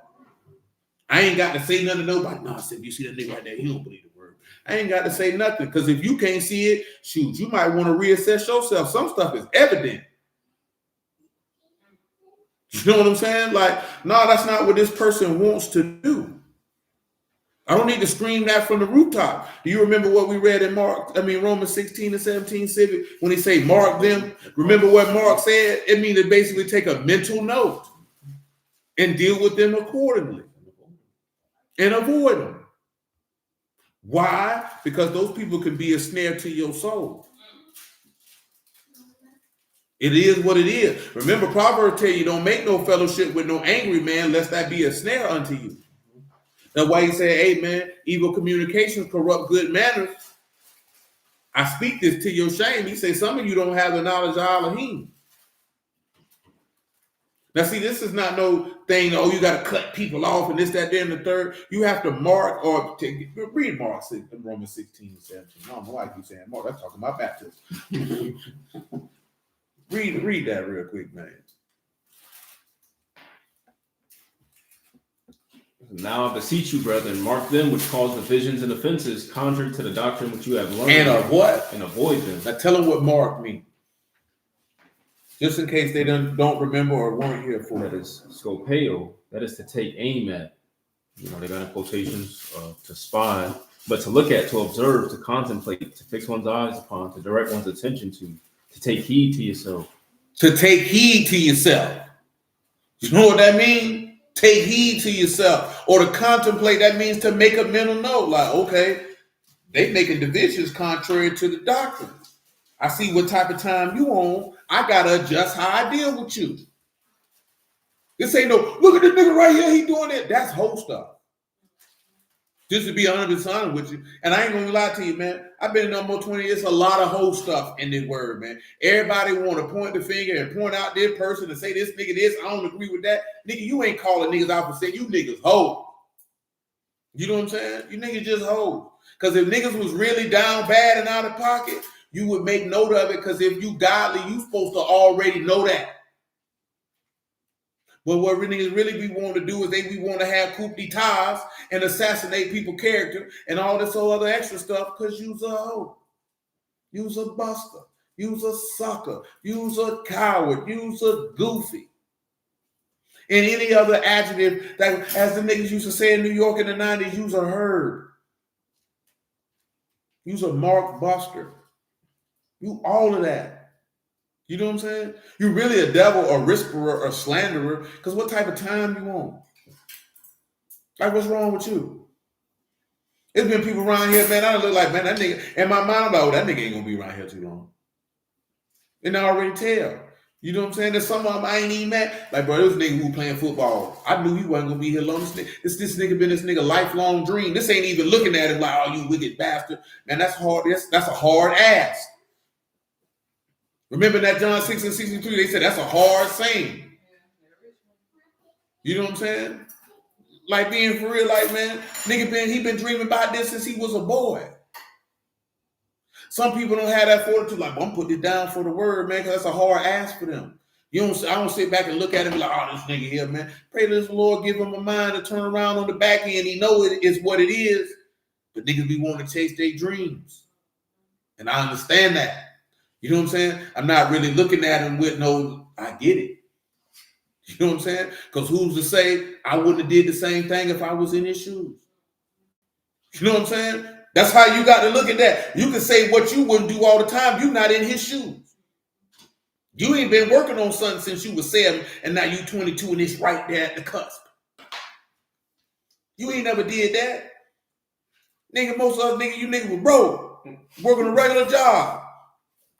No, for real, I ain't even saying that to be funny. You ain't even had nothing where you was like this here, like it's that serious that you've been working and training and doing all your life to get to a particular pinnacle, and you almost there, and somebody coming to tell you without, you know, not really saying, but that word coming telling you, well, you're gonna have to walk away from that, boy. And you talking about somebody young. In the early 20s, you think, come on, man, you ain't even being real with yourself. Man, I ain't had no thoughts like, man, that nigga should have. Nah, man, I already know that man ain't finna do that. He trying to make it. He been dreaming about this his whole life. That's a boy's passion. Yes, it's his whole life. Nigga don't even be realizing you don't even make it in the field because God don't want you to make it. Because I really want you over here, and he might have to take a circuitous route to get back where he started from. But guess what? That's the road he may have to go for his perfection. The road you go for your perfection ain't the same as him. So you can't be comparing. You know what I'm saying? I don't be looking at people like, oh, that nigga gonna go to hell. No, man. His mind might not be set. He might have to go and experience this, that, there, and the third to get back where he started at. Like I told everybody before, everything you experienced in your life, man, was to get you to that point that when that gospel came, you went. You had to go through all them experiences for you to appreciate the mercy, grace, and love and kindness and forgiveness of God when it came. Sometimes you got to be like the prodigal son, man. You got to slide and go out there and get your head bust up. You know what I'm saying? Indeed, there's everything that happened to you that's for you. That's for your experience. Remember, man, you know, the silver for the draws, to get the draws off. You know what I'm saying? You can't compare that, man. Cause I say, man, and the interview I'm referred to, nigga, solid nigga, real nigga, but I already know him. Boy, you young, boy. You've been chasing this your whole life. I don't have that expectation of you that I'm thinking, oh, he should have did what I did when I heard the word. Come on, man. You can't be like that, bro. And that's what's wrong with niggas. You know what I'm saying? You come in, you should, nah, man, everybody not gonna do that, bro. Now that's different once you done committed. He hadn't committed. You know what I'm saying? Like he noticed what it is, he noticed where I'm supposed to go, but he hadn't committed. Once you committed, man, ain't nobody trying to hear all that. Because you said this is what you want. And then you took the steps to do that. You made that confession. You did that immersion. Now we do have expectation of you. You know what that expectation is? To believe, trust, hope, fear, and love God. That's it. No more than that. That's not even an unreasonable expectation. That's right, Eric, man. Got to be refined.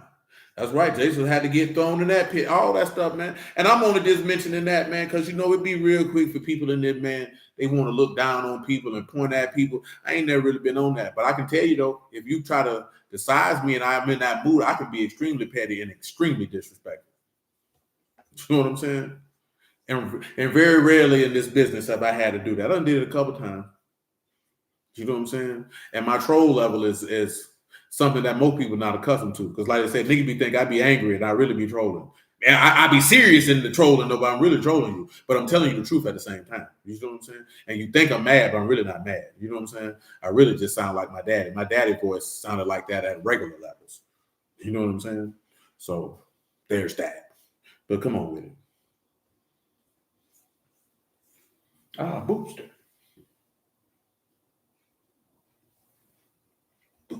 We're back to Exodus. Yeah. 4:11. Booster. Who said unto him, who have made man's mouth, or who make the dumb, or the deaf, or the seeing, or the blind? Have not I, Yahuwah?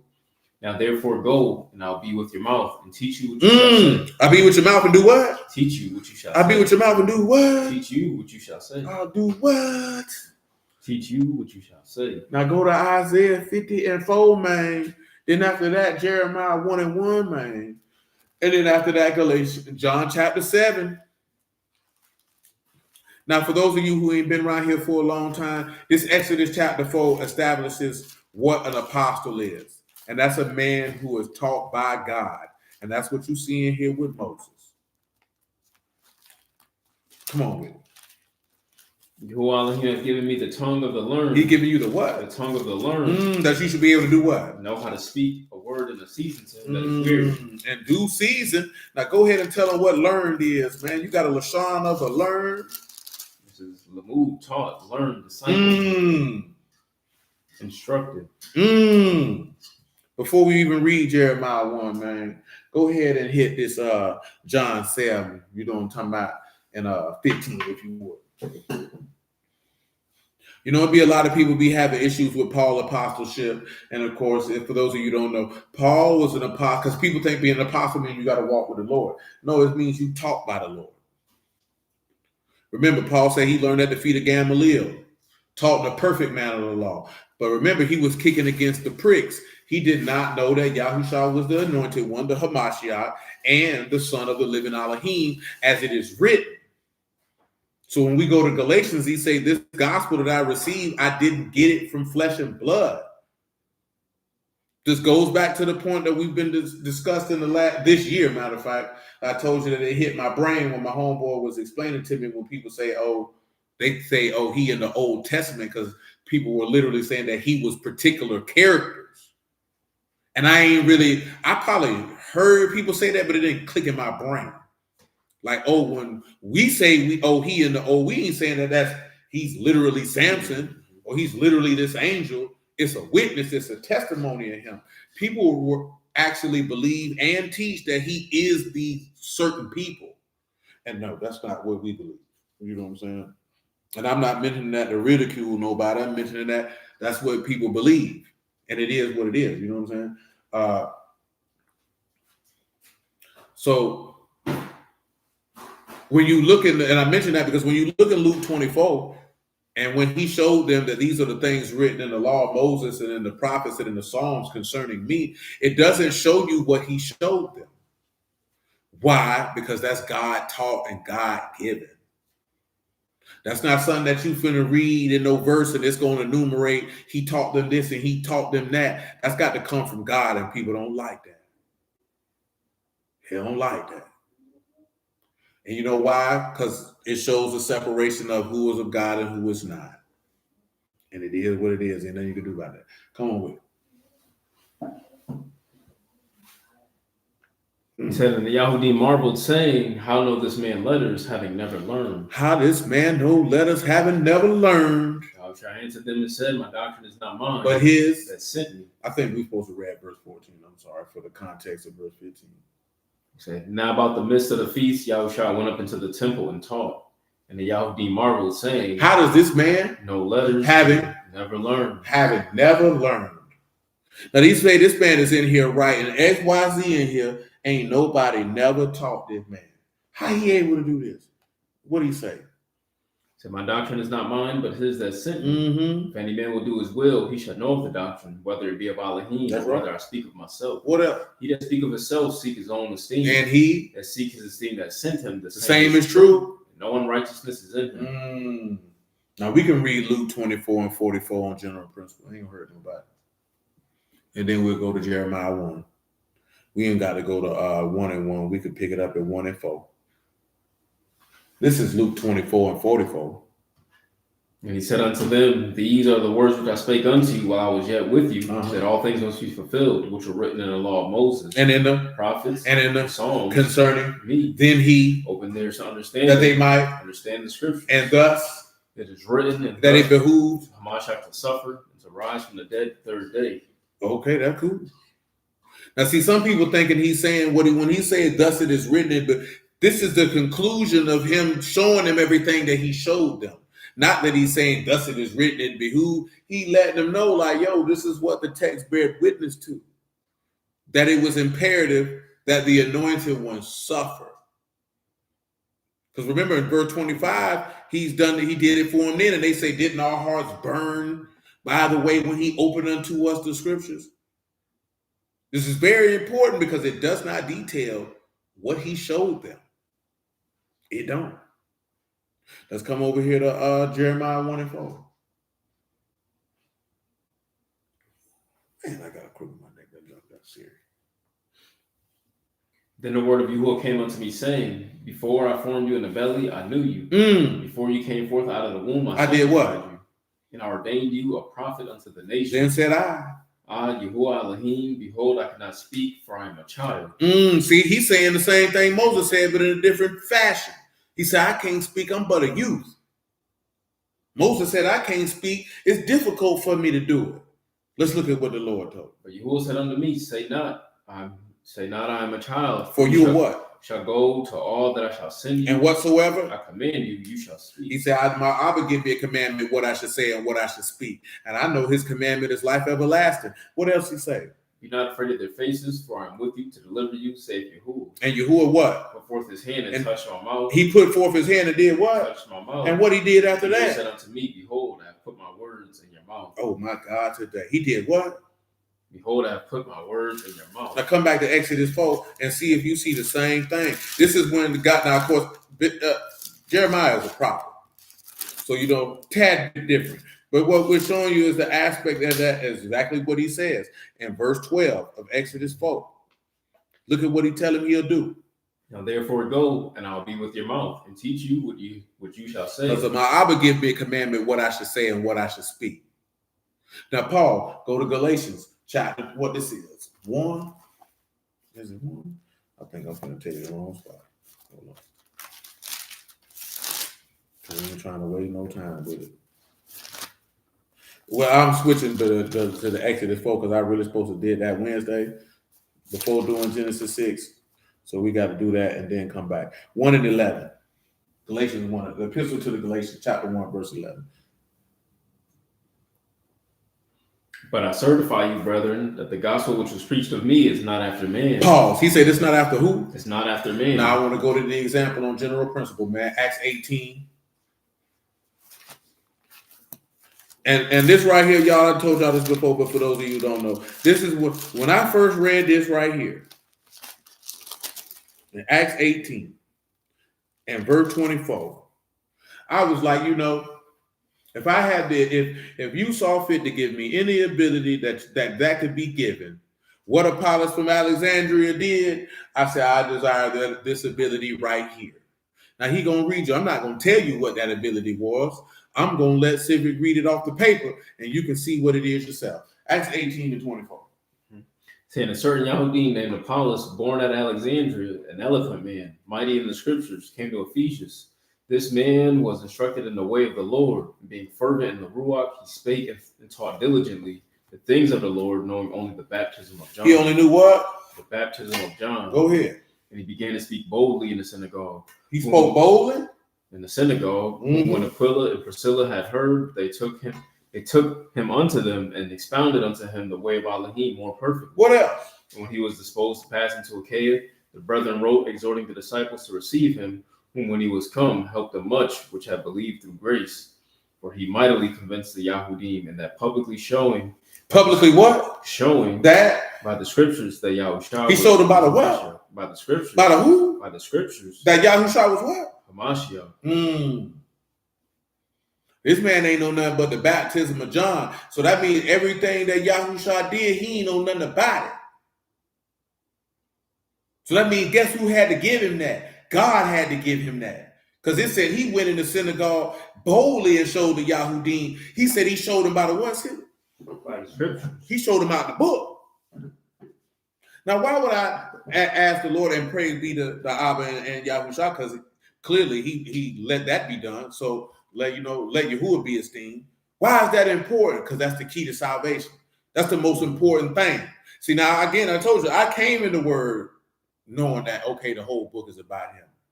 And understanding that this pertains to salvation. That's the most important thing. See, now when we get to 1 Corinthians 14, you're going to hear Paul say that. He said, you can desire spiritual gifts, but I would desire that you prophesy. In the testimony of Yahushua, the spirit of prophecy. So if you have the ability to do that, everybody can be comforted. Everybody can be strengthened. Everybody can be healed. And everybody can be saved. That's the most important thing. Why do you think we always reference when he tell you what in Proverbs 7? He that wins souls is wise. So if you're not trying to win souls, like I said, just go back to what I told you, man. Big homie told us when we was on the block, man, that if you ain't out here for some money, man, what you out here for? You wasting time. Man, listen, man. I ain't even realize it, man, because it's been so long, man. My dog posted, man, y'all have mercy on the soul, man. Our homeboy Tony, man. That boy died 21 years ago, yesterday. You know what I'm saying? And I remember, like I said, man, it be something you be forgetting. Matter of fact, 2 niggas that we knew, they died the same day. November 27, 2004. You know what I'm saying? The other one was a dude I told you about. They found him on the railroad tracks with his penis in his mouth. You know what I'm saying? But my homeboy that's in the feds, man, you know what I'm saying? And like I said, certain stuff, it just don't be clicking in your brain. Cause shoot, that junk done been so long. But you know what I'm saying? My homeboy in the feds, he was there when Tony died. He held him when he took his last breath. You know what I'm saying? See, that type of stuff, man, it stick in your brain. You feel me? Because you seen this somebody we love. Like when I'm telling you, man, I've known this man since I was, you see, we were saying he 2 years older than me. I grew up with this man. We love this nigga. Ran to my every day, all day, man. This man died being the man that we know him to be, man. One of our homeboys was getting jumped. He jumped in, man. Dude left him. And the dude that he jumping in to help, he gets shot. And this man ain't here no more. You know what I'm talking about? Just that fast. So when I mentioned this here, man, I just seen my other homeboy, man. His anniversary of his death 4 years ago on the 22nd. You know what I'm saying? Like, my nigga. When you sit back and you look at things like that and you still here and you know this man that gave you an opportunity to deliver your soul, man, I ain't got no time to play. We talking about life. Especially when you talking about, man, we used to be outside peddling death. You know what I'm saying? So when you understand, man, that the testimony of Yahushua is what give life, that's the most valuable thing. That's the most important thing. Is to bring people from death unto life. And that's what he said in Acts 26, man, to turn them from darkness to light, from the power of Hashatan to Elohim, that they might receive inheritance from those who are sanctified by the faith that's in me. Nigga, we ain't got time to be out here playing. If somebody just died just now. Like straight up and down. Some of y'all in the city seen that about that 18-year-old boy died. And with that one there, with that story there, that's another one when people jump to conclusions because they thought this man died by the hamburger. And that young man didn't die about no hamburger. You know how this young man got shot? Because the shooter came inside and seen a dude he was friends with, but they had fell out. And the dude that he seen tried to come and be like, holler at him and try to be cordial. And the shooter wasn't with that. And they started fighting in the Burger King, man. And Jit came to try to break the fight up. And caused up fire, and Jit got hit. That's why Jit died, man. Literally doing what the Lord told you to be was blessed be the peacemakers. He don't know these people. Jit not here no more. That's how my homeboy died. Man, look at, man, these dudes were fighting around the way.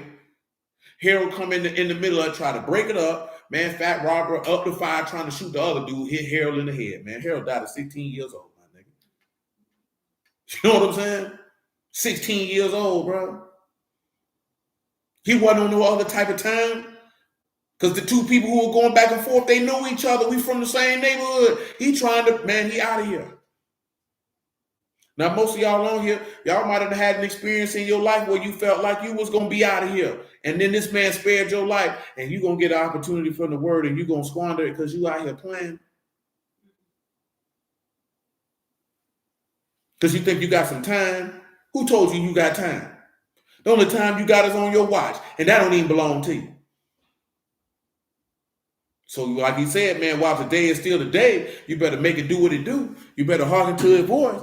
Because, boy, one day the light's going to go out. The TV going to get cut off.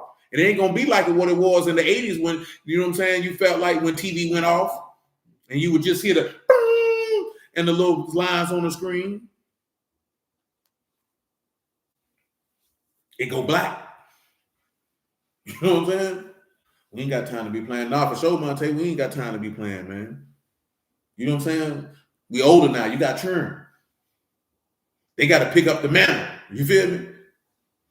You got to set the stage. You got to set the example for them to pick up the mantle. The son got to look at you and say, I gotta be like Pops. Matter of fact, I got to be better than Pops. If we ain't on that, man, we out here playing.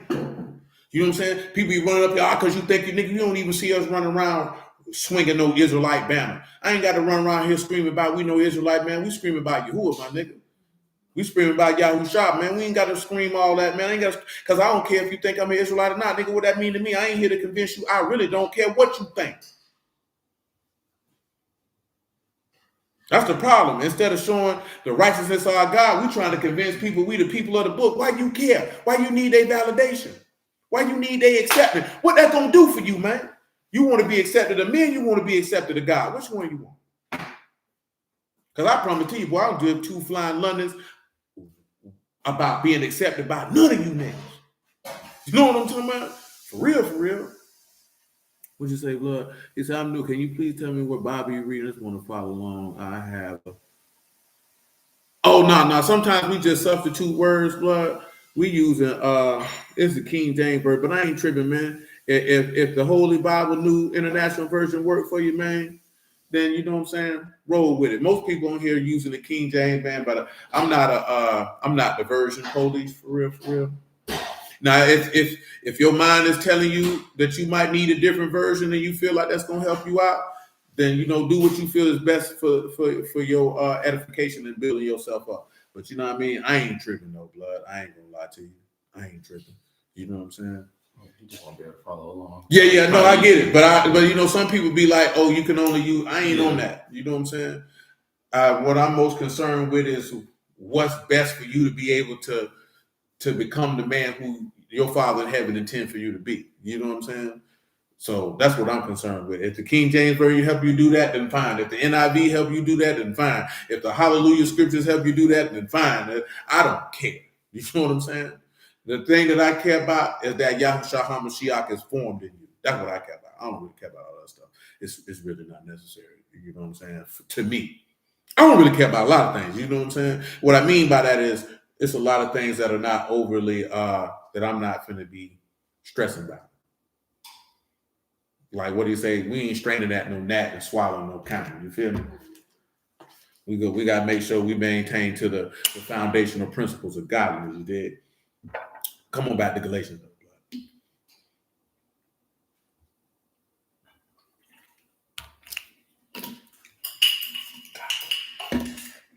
1:11, run it. Said, but I certify you, brethren, that the gospel which was preached of me is not after man. For I neither received it of man, neither was I taught it, but by the revelation of Yahushua HaMashiach. Mm-hmm. We have heard of my conversation in time. He said he neither received it, he was what? Neither was I taught it, but by the revelation of Yahushua HaMashiach. Go ahead. We have heard of my conversation in times past in the Yahudim's religion, how that beyond measure I persecuted the assembly of Elohim and wasted it, and profited in the Yahudim's religion above many my equals and my own nation, being more exceedingly zealous of the traditions of my fathers. That's right. But when it pleased Elohim, who separated me from my mother's womb and called me by his grace to reveal his son in me, that I might preach him among the heathen, I conferred not. Immediately I conferred not with flesh and blood. This is how he's made an apostle, because he wasn't taught by man. The testimony. You know what I'm saying? Well, we just read in Luke 24 and 44. He said, I didn't sit down with a man and got that information. I got that from God. The Lord taught me that directly. That's what he's telling me. That's what makes you an apostle. You know what I'm saying? Once you get that information, then you're an emissary sent forth. Apostles are not taught by man. That's not how that works. The testimony. See, some people scream, oh, I got a revelation from God. And man, the only revelation you see when you talk about revelation in this text is the revealing of the mystery. You know what I'm saying? If that's not what it is, then that's not a revelation for real. You know what I'm saying? When he reveals something, it's revealing the mystery. Matter of fact, go to Amos 3:7 real fast. We get the Hebrew word for reveal real quick, man. Because it's going to say he revealed his secret. Remember, Deuteronomy tell you the secret things belong to Yahuwah, but the law is ours. You know what I'm saying? And of course, you know, because we've been dealing with this for the last couple of months. You know, and he said what he said, right? And he said it was kept secret, but now it's made manifest through the scriptures of the prophets. You know what I'm saying? And the preaching of Yahushua HaMashiach. Now the mystery is made plain, which all mystery means is just secret thing, hidden thing, which of course, you know, take us back to the tree of life being hidden. Now faith has been revealed. It ain't shut up no more. It's open. You can take hold to it and live forever. You know what I'm saying? Now you got access to the tree of life, so take hold to it. Go ahead, bud. Surely Yahuwah Elohim will do nothing but reveal his secret unto his servants, the prophets. Give him reveal in secret, man. Reveal his galah, to uncover, to remove. To remove. And you know where you see the secret was uncovered or removed? Because when that man gave up the Ruach, the veil in the temple rent. Now the secret been removed. Because remember, effectively the Kippareth or the mercy seat is behind the veil. Its secret is covered. Now it's removed. Secret, would you please go, sir? That's council assembly, or secret council, familiar converse, intimacy. Secret counsel, a secret purpose, secret advice. So he uncovers that advice to his prophets, and the testimony of Yahushua is the Ruach of prophecy. So then he used the similitudes in the ministry of the prophets. Remember what the Lord said, the prophets even desired to hear those things that you heard because they didn't know. Peter told you them men didn't know what they were prophesying about. Now that's been revealed. So when you're looking at a secret, when something get revealed, that means something's being uncovered. And this man ain't revealing stuff. See, we get stuff and we think every prophecy and revelation is something personal for you. Now, me personally, I can say from what I've been able to ascertain and my 45 years of living, that's church stuff. Now, I'm not saying that to denigrate the church because I ain't got no issue with the church because I ain't never been in there. What I mean by that is when people say, I got a prophecy for you. God, every time somebody got a prophecy or a revelation is something dealing with their personal life. Man, that man ain't never did nothing like that. When that man revealed something to prophesy something, it was to benefit all, to bring esteem to his name. Not something just for your personal life that's like this here that usually ties in to something that you want to do or something that you desire to have. And you think that's from God. It's not. Why this man sending a prophecy about you getting a job or a husband? Nigga, is you dumb? You think that's how he operate? You don't read him operate like that with nobody. You know why everything this man do is to bring esteem to his name, not for him to minister for your personal lust like he your personal genie, like he your personal wish fulfiller. You got niggas saying, I got a revelation from God that you'll find it. But man, shut up. You ain't even supposed to listen to people who talk like that, man. Everybody screaming. I done seen niggas, they got a revelation and they reading out the law. Man, shut up. You can't be revealed something that everybody can read. Damn, that ain't no you ain't. That's what that dude told us. He said, I am prophesying. I'm reading out of the prophets. I said, man, come on. That prophet did that, bro. Dudes don't even know what it means to prophesy, man. When you prophesy, you saying, thus saith Yahuwah. And you speaking the word coming from Yahuwah. You ain't reading that off the paper, my G. Isaiah wasn't reading nothing off the paper. Nothing off the papyrus. Nothing off the scroll. Somebody wrote down what God told him to say. My God, today, Civic. Let's go to Exodus 4, because Exodus 4 ain't no short chapter, and there's a lot of information in there. We good, though. We had about 2 hours. What time it is? We started on time, so we good. You know, wintertime, you know what I'm saying? Deep wintertime, I can run it. I like this summertime. It's 9 o'clock. Y'all niggas be sloppy.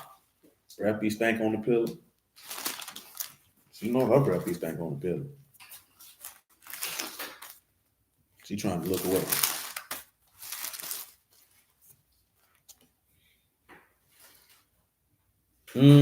Don't have that. Shoot. We got oppressive summer heat in the wintertime around here, man. It dipped off today though. Ain't even rain. That's wild. The temperature usually drop like this here when it rains. It ain't rained around here in a long time though. It came from somewhere else. Obviously. I mean, you're speaking as if it ain't rain. I don't know how it cool. Nah, I mean, you know what I'm talking about. See, this nigga here, man. Oh, this nigga right here, man. This nigga meteorologist. This nigga George Winterly. You don't know about George. George dead now though.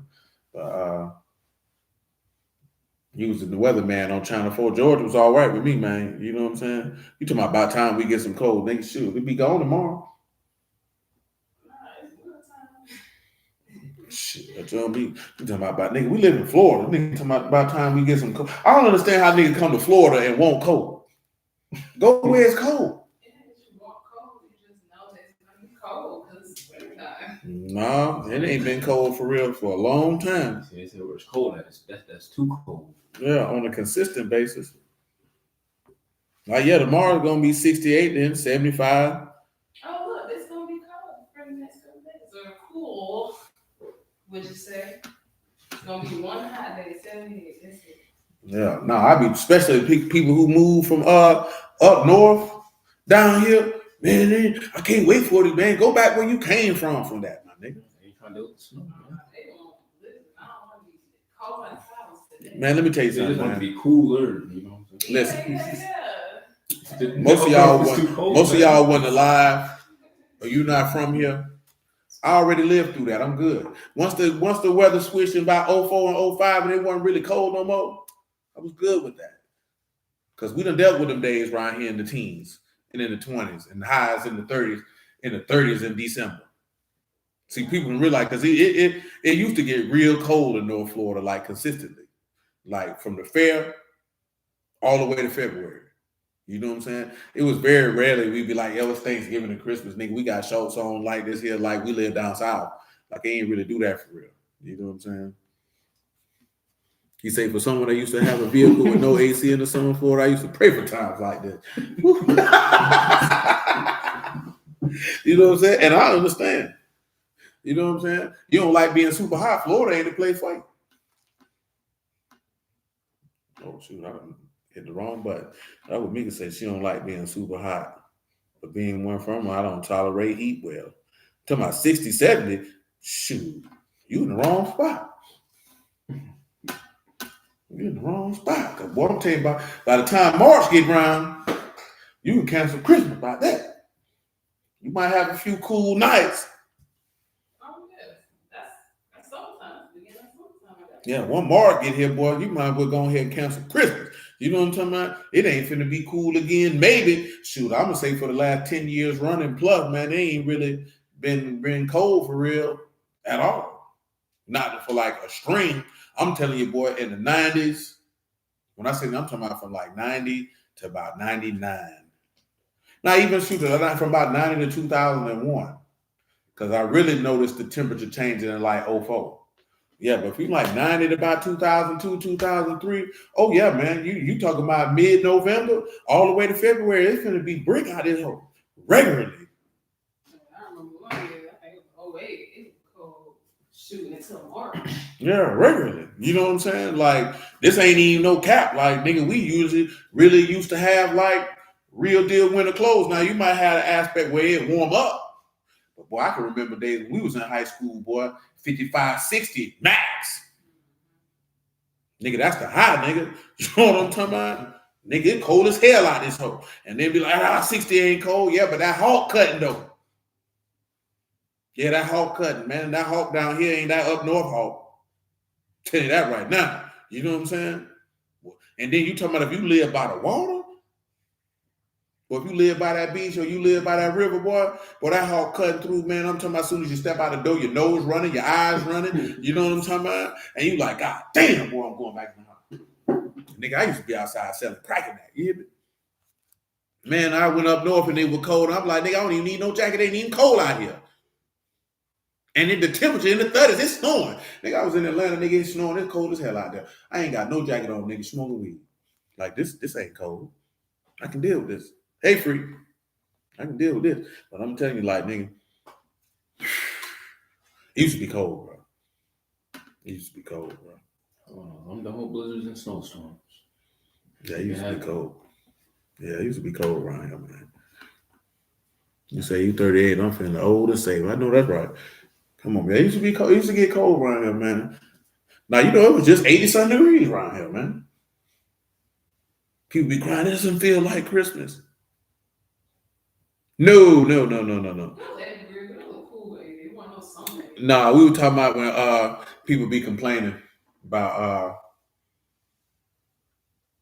it not being cold down here. You know, that's people who from Florida, that's how we feel. You know what I'm saying? It's a whole bunch of up north people come down here, they be talking to us like it's not I ain't know. Talking about it's been cold, it ain't even cold. I don't like this heat. What you came here for?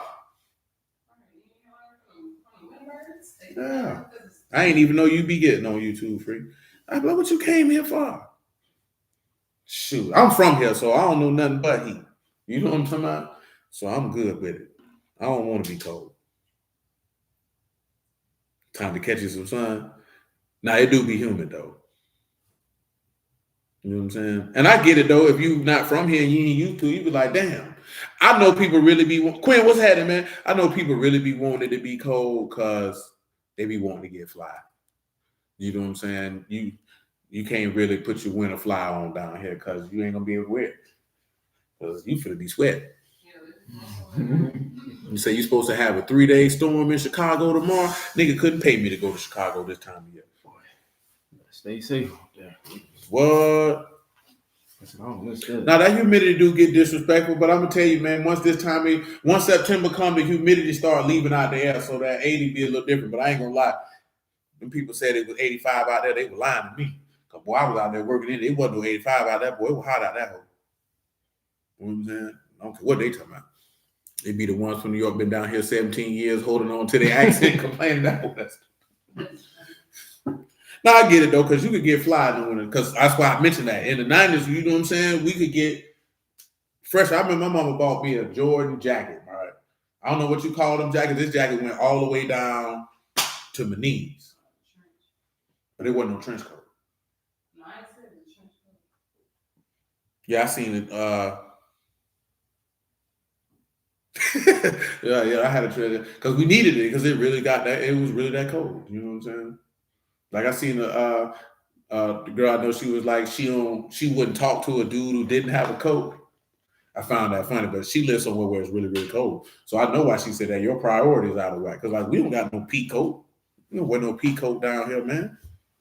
Definitely ain't gonna have no trench coat. You can't do stuff like you seen on Boomerang show up to somebody door butt naked with a trench coat. They gonna look like what you got a trench coat on for? It's 95 degrees out here.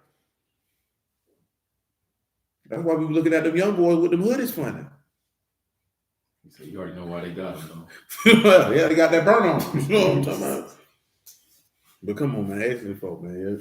You know what I'm saying? I know people be happy when that temperature dip a little bit. That heat be killing.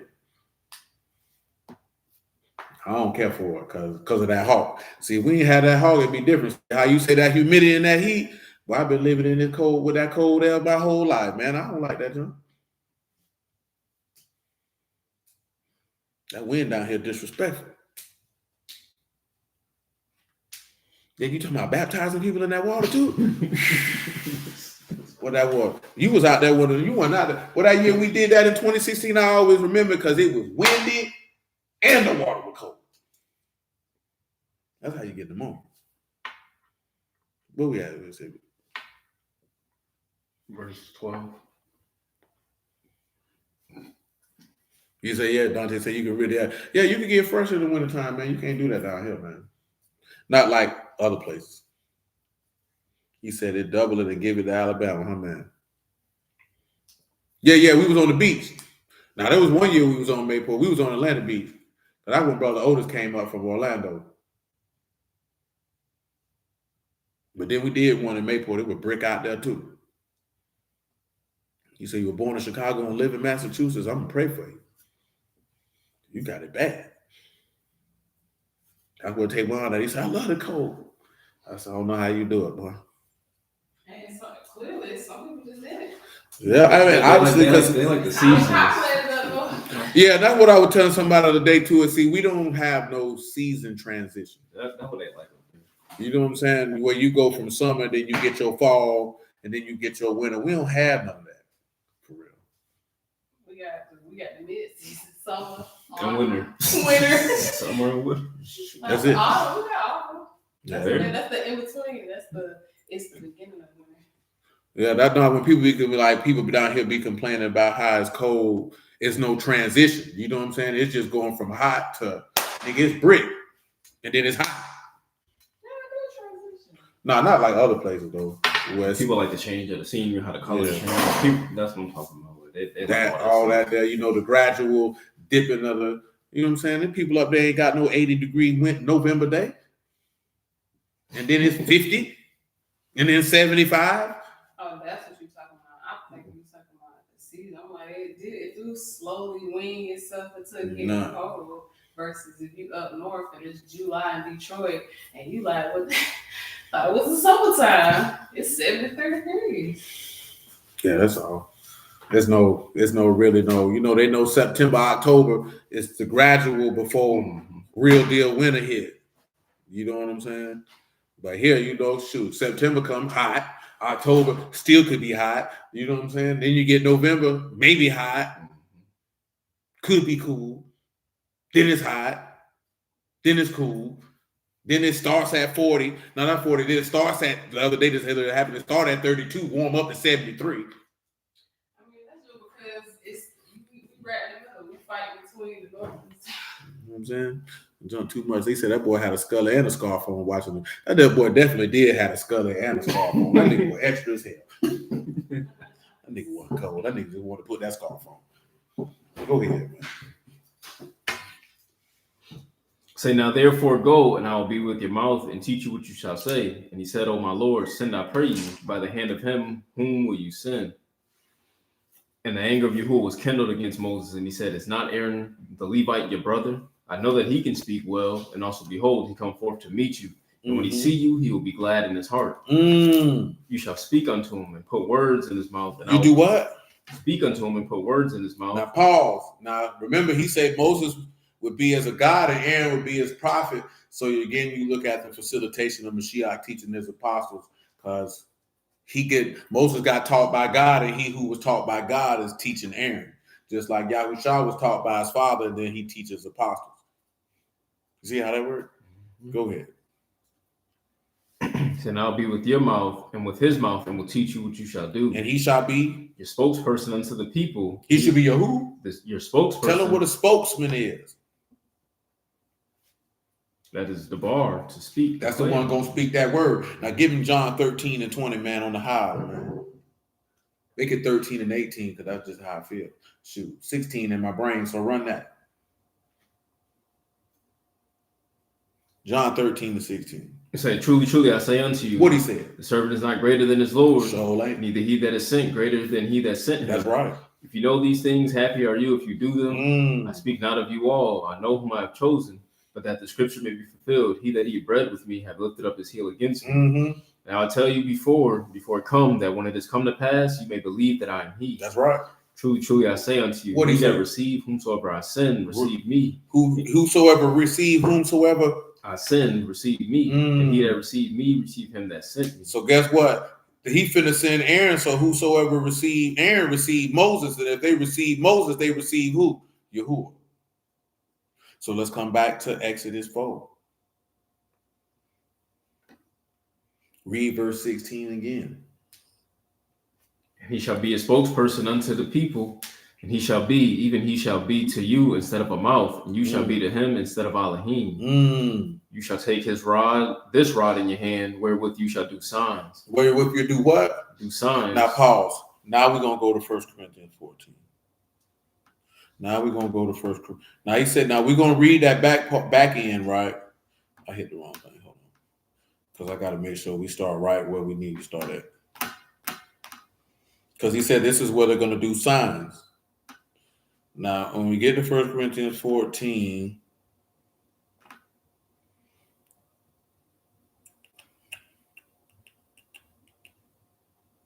you can pick it up at 14, man. 1 Corinthians 14 and 14. For if I pray in an unknown tongue, my ruach pray, but my understanding is unfruitful. Unfruitful. What is it then? I will pray with the ruach, and I will pray with the understanding also. I will sing with the ruach, and I will sing with the understanding also. Else, when you shall baruch with the ruach, how shall he that occupy the room of the unlearned say amen at your giving of thanks? That's right. Seeing he understand not what you say. He don't understand. For you truly give thanks well, but the other is not edified. He's not built up. I think by Elohim. See, pause. Now notice again, right? He mentioned he's not built up, which is Paul's major concern in this particular matter when he's writing to these people. See, everybody get caught up on all this other stuff, but you talking about a man who established an assembly.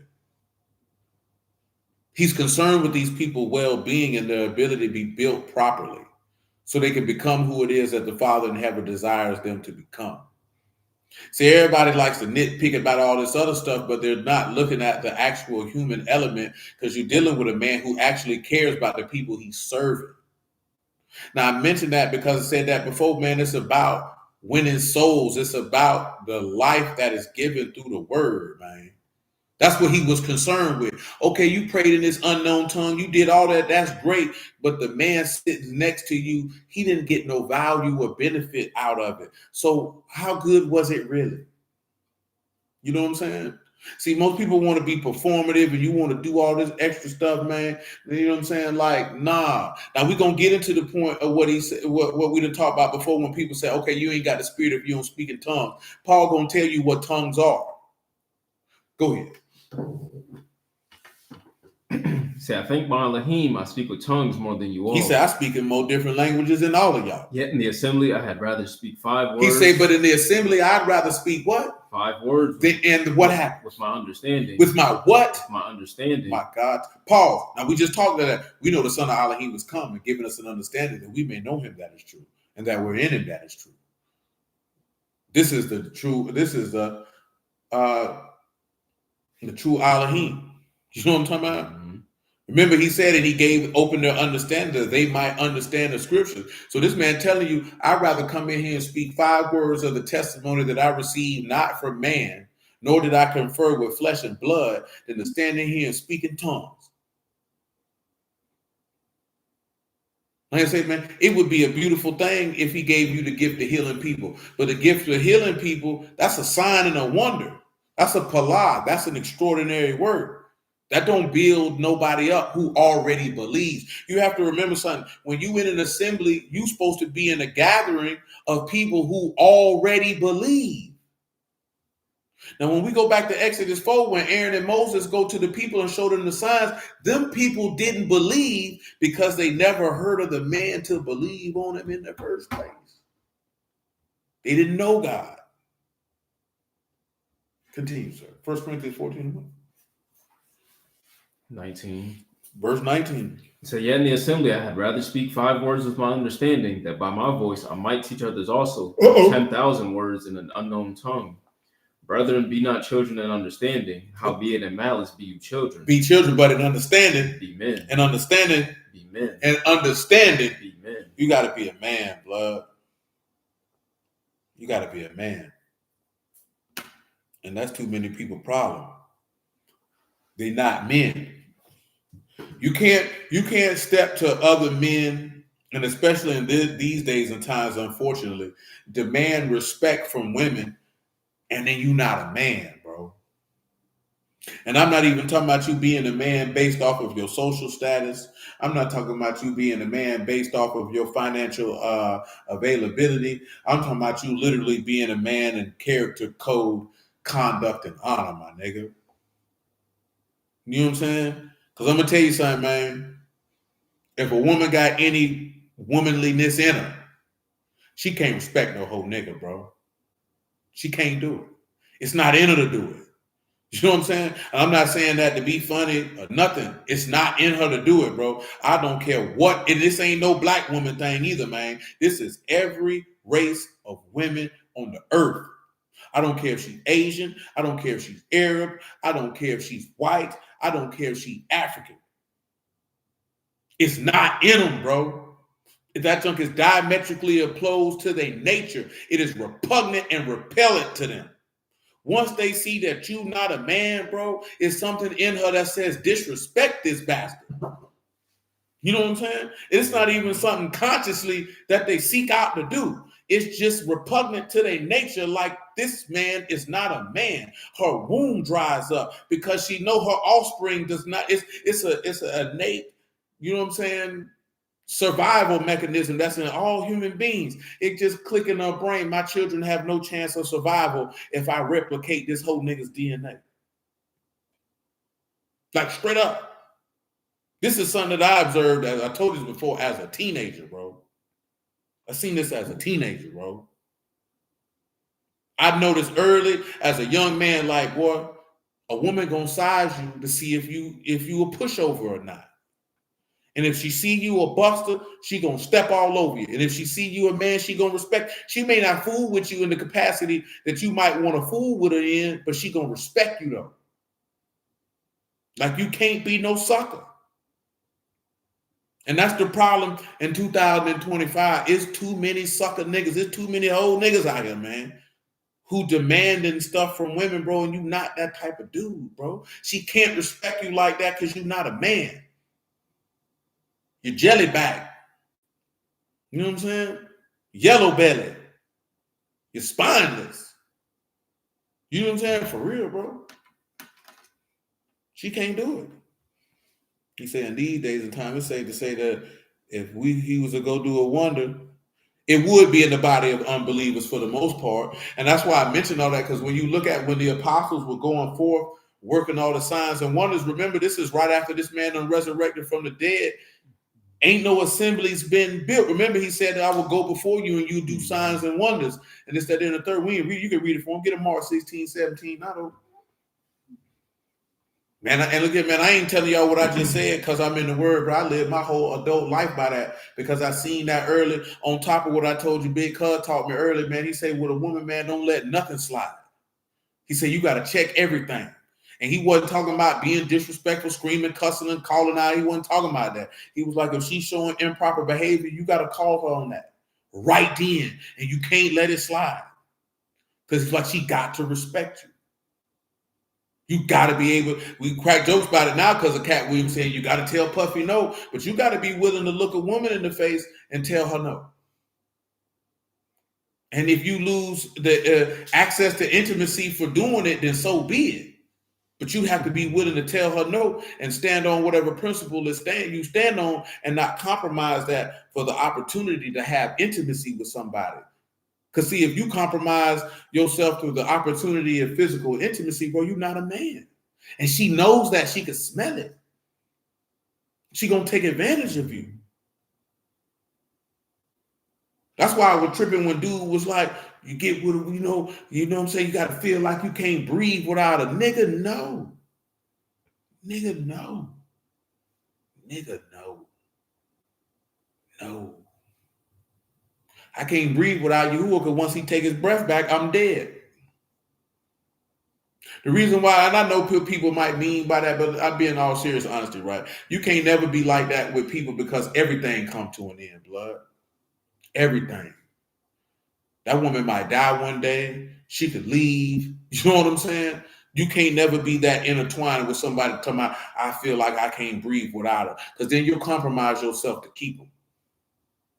And ain't nobody worth all that. And when I say compromise yourself, man, I ain't talking about doing no wickedness per se. You're going to compromise your integrity. You're going to compromise your honor. You're going to compromise your virtue. You're going to compromise your self-respect. You're going to compromise everything that makes you you in order to stay attached to another person. Bro, that's not worth it, bro. I wouldn't tell a woman to do that. You know what I'm saying? I'm not telling anybody to do that. You know what I'm saying? I'm just referring to it because the example used was a man feeling that way. You know what I'm saying? But I wouldn't tell a woman to do that. And baby, you don't need to be that far gone about nobody. Not to where you'll compromise yourself. Oh, no. That's a fact, Eric, man, that everything in this life is finite that's not from Yahuwah. Everything come to an end, bro. Everything come to an end, bro. Everything. In this natural dispensation, man, in this temporal existence that we live in, man, everything come to an end, bro. So instead of me talking about you can't breathe without them, how about you breathe with them? You big dummy. You know what I'm saying?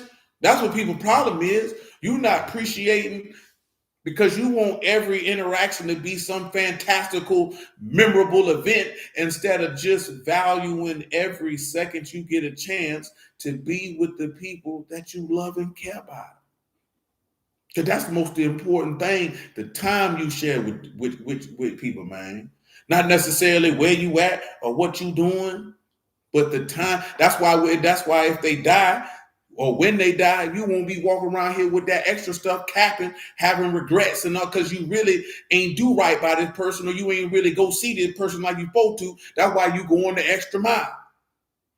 You know what I'm saying? Because you know you ain't do everything you should have did while they was here. You talking about this other day? Say, I hate niggas. You talk bad about somebody and say they this, that, then the third, then they die. Now you crying, talking about how they, man, get your fake behind out of here, nigga. I'm gonna tell you straight down, boy. If I ain't fool with you when you alive, nigga, I don't fool you with you when you're dead, nigga. Ain't nothing gonna change. Ain't nothing gonna change. You know what I'm saying? If I ain't come around there and see you when you was alive, cause I ain't fool with you, I ain't coming to your funeral when you die. Cause nigga, I don't fool with you. I don't fool with you in life. I don't fool with you in death. You know what I'm saying? But if I fool with you when you alive, my nigga, that mean we were just talking about this the other day, like with people like with Thanksgiving, man, that's the only day you get to see your people. Woo, woo, woo. Man, you don't need no day to see no excuse to see somebody you say you care about and love, nigga, just go see them. But see, some of you niggas be on all this, you know what I'm saying? Oh, don't come up on me unannounced, man. Man, y'all niggas better get out that junk, man. You ought to be glad a nigga was riding around and they thought about you enough to come see you, nigga. But you worry about that's inconveniencing you. You ain't never clicked in your brain that it, boy, nigga, you was on a nigga mind enough till they say, boy, I gotta make it my business to see your face. You know what I'm saying? Because I don't know when the last time I'm gonna see your face or you gonna see mine. You know what I'm saying? But you don't even click, that don't even click in your brain, boy. That's how much a nigga think about you, boy, that they went out their way. Or maybe they was somewhere and they was like, boy, I'm around the corner from their house, boy, I'm finna come see you, boy. Because I love you. I need to see your face. I need to lay eyes on you. You know what I'm saying? I just need to share time and space with you if it ain't but for 5 minutes. You know what I'm saying? You gotta really, because as fast as life be moving around and you can get caught up with stuff, man, you'll be wishing the nigga you pulled up on a nigga and came and seen him, or you wish you wasn't on that. I don't like nigga come to see me unannounced. Well, don't like to see them come see them when they die unannounced, nigga. How about that? Don't go around there for that. Stop waiting for events to go see your people, nigga, and just go see them. You know what I'm saying? Don't wait for no family event, nigga. Don't be talking about no planning, no damn dinner date and all that. Nigga, just go to the house, my nigga. I bet you your mama be glad you just pull up. I bet you your granny and your granddaddy be glad you just pull up. Your uncles, your cousins, your aunties, and all that, man. Stop looking for a special event. Special event may never come, man. I remember my mama said this to me, man. And of course, I can't remember because I was 6. That my grandma had all these clothes in the closet for a special event. Special event never came. Because she died, my nigga. Stop waiting around for a special event and this, that, then the third, man, and just go see your people, bro. And I mean that, man. You know what I'm saying? Just go see your people, man. You shouldn't need no reason to go see your people. Just go. Because you don't want to be when the next time you just go, it's at the funeral home. And now you like, damn, man, I should have went around there and seen him. Now you walk around with regrets. Just go see him. You ain't mean you got to sit around there for 3-4 hours, man. You could pull up around there for 10, 15, 20 minutes. Some of you people, you don't even know what that'll do for them because they be like, dang, you thought enough about me to come over here and come see me? Because some people feel like ain't nobody thinking about it. And just go see your people, man. And I say your people, your friends and all. You know what I'm saying? You don't need no reason. You know, we got to get out of that we need to get together. Man, you can get together in the front yard, my man. You know what I'm saying? Stop thinking everything got to be special and memorable, man. Just go see them. Some people need for you to pull up and come see them, man. You know what I'm saying? And you don't even know it. Just go see them. You don't need no reason, man. Especially if you got old people in your family, man. They be needing that company, man. Go around there and holler at your granddaddy, man. Go see your granny, man. Go see your great aunt, man. Stop all that nonsense, man. You got time to go pull up and get food here and get food there and waste time doing this and waste time doing that. Man, you can pull up on your people for 20 minutes, man. You can just go around there and sit with them for a little bit and just share company with them. Just sit in there and watch TV with them. You ain't even got to talk. You know what I'm saying? Just, hey, I'm here. We're going to spend this time together. That's all you got to do. Niggas be wanting to talk and do all this stuff, man. Man, just enjoy each other's company, my nigga. Before the day come where you can't enjoy their company. Where you're going to be like what David said, you can go to them, but they can't come to you. Yeah, you don't want that, man. I'm trying to tell you. Come on with it, man. Hold my leg. Now, it's different, of course, if your people live out of state. You know what I'm saying? But shoot, you can take trips for leisure, nigga. Hell, instead of taking a trip for leisure, you can take a trip to go see your people. If you really fool with them like that. You know what I'm saying? Because everybody scream about family this and family that, but you don't make your way to go see their face, though. Shoot. Muffin grandma came in last night talking about, can she take it to the movie? Yeah, go on, let her go. Ain't no big deal, man. I ain't against that. You know what I'm saying? My parents dead, so my children can't see their grandparents. Not on my side. They got two of them. Go around there and see them. Bring them. Now, I did tell D this here, man, and I feel like this here too, because we were talking about this the other day. Y'all might feel differently. Don't never come to me talking about when I'm going to bring my children to come see you and you know where I live. Straight up, I ain't on that. If you want to see my children, man, you'll come see my children. Straight up now. I'm not going out my way for you to see them unless you ain't got no car or you incapacitated. Do you know what I'm saying? If you really want to see him, nigga, come see him. You ain't got to have no reason to come over here. You know what I'm saying? All you got to do is shoot. If you just want to make sure somebody there, shoot, call her and make sure she there. You come. I don't care about that. Just because how my people were, man. Now, her people might be different because, of course, I ain't got no family around here except for my sister and my cousin. You know what I'm talking about? But if they want to come see me, they ain't got to have no reason. They at the house, yeah, they around now. Going on around now. I don't care. All that talking about, no, don't come to mine, man. Shoot, come on around here, come see him then. Straight up now. I ain't got no problem with that. Some of y'all might feel differently. I don't. You know what I'm saying? I believe it, man. You love your people, man. Go see your people, man. Your people want to come see you. Let them come see you. Like, goddamn, nigga, if you love these niggas, now if you don't love them, you know what I'm saying? That's different. Mother said, oh, I know. No, for real, though, man. You ain't got to have no reason. And I'm only stressing on this here, man, because the reason just should be other than I love you. That's the reason. Yeah. What other reason do you need? I love you. I want to see you. I got to be coming around here for a specific. You niggas that unloved, man? That you shocked that somebody love you enough they want to come see you? That's crazy to me, man. You know what I'm saying? I know you niggas are now unless you niggas just nasty and freaky and you walk around the house butt naked all the time, they're not going to understand why you want nobody not to pull up on you. Hey, some I don't know, man. Some of y'all niggas freaky. I don't know what you niggas got going on. Y'all got a lot of churn. Go ahead. Mark 16:17. Go ahead. It said, and these signs shall follow them that believe. In my name shall they cast out devils. They shall speak with new tongues. They shall take up serpents. And if they drink any deadly thing, it shall not hurt them. They shall lay hands on the sick, and they shall recover. Soon then after the Lord had spoken unto them, he was received up in the Shamaim and sat on the right hand of Elohim. And they went forth and preached everywhere, the Lord working with them and confirming the word with signs following. Confirming the what? Confirming the word. With signs? Following. Amen. Now look, we're going to see that in Exodus 4, that with signs confirming the word following. We're going to see that because you're going to read that in a minute. But come back to 1 Corinthians 14, though.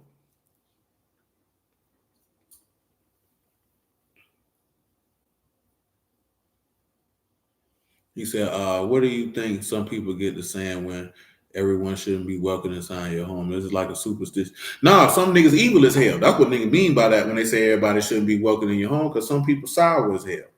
You know what I'm saying? Which is why some people be like, they don't like people pulling up to their house unannounced, because there's probably certain people they don't want coming to their house because they don't fool with them like that.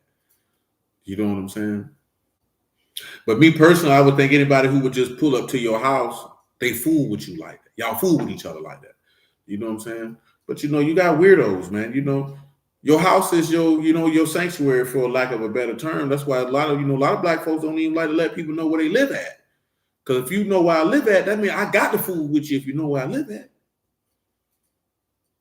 Because your home is the most vulnerable place you got. You know what I'm saying? Because that's the place where you're going to let your guard down, so to speak. You know what I'm saying? And of course, we adults, so your kids in there. You know what I'm saying? Your wife in there. You know what I'm saying? So it's got to be somebody you fool with to let them come to your home. You know what I'm saying? So that's usually what that means. Not necessarily superstitious or bad spirit. Just shoot. Some nigga, man, don't let that nigga come in. I don't fool with that nigga. Like, don't be bringing that nigga over here. I don't know that dude. Why you bring that dude over here? That's your friend. You know what I'm talking about? I don't know that nigga. You know what I'm saying? That's all. At least with me anyway. Now, other people, they could mean exactly what you're saying, but if you know where I stay at, that means we family. So I don't care nothing about you coming to my house. You know what I'm saying? And I sit back and look at it like, as men, if you cool with a dude, preferably he probably married. Y'all got and now of course I wouldn't randomly be pulling up, even if I wasn't in the word, to my homeboy's house and his wife there and he ain't there. You know what I'm saying? But at the same token, if you got niggas around that you feel uncomfortable being around your old lady, why is you even friends with this nigga?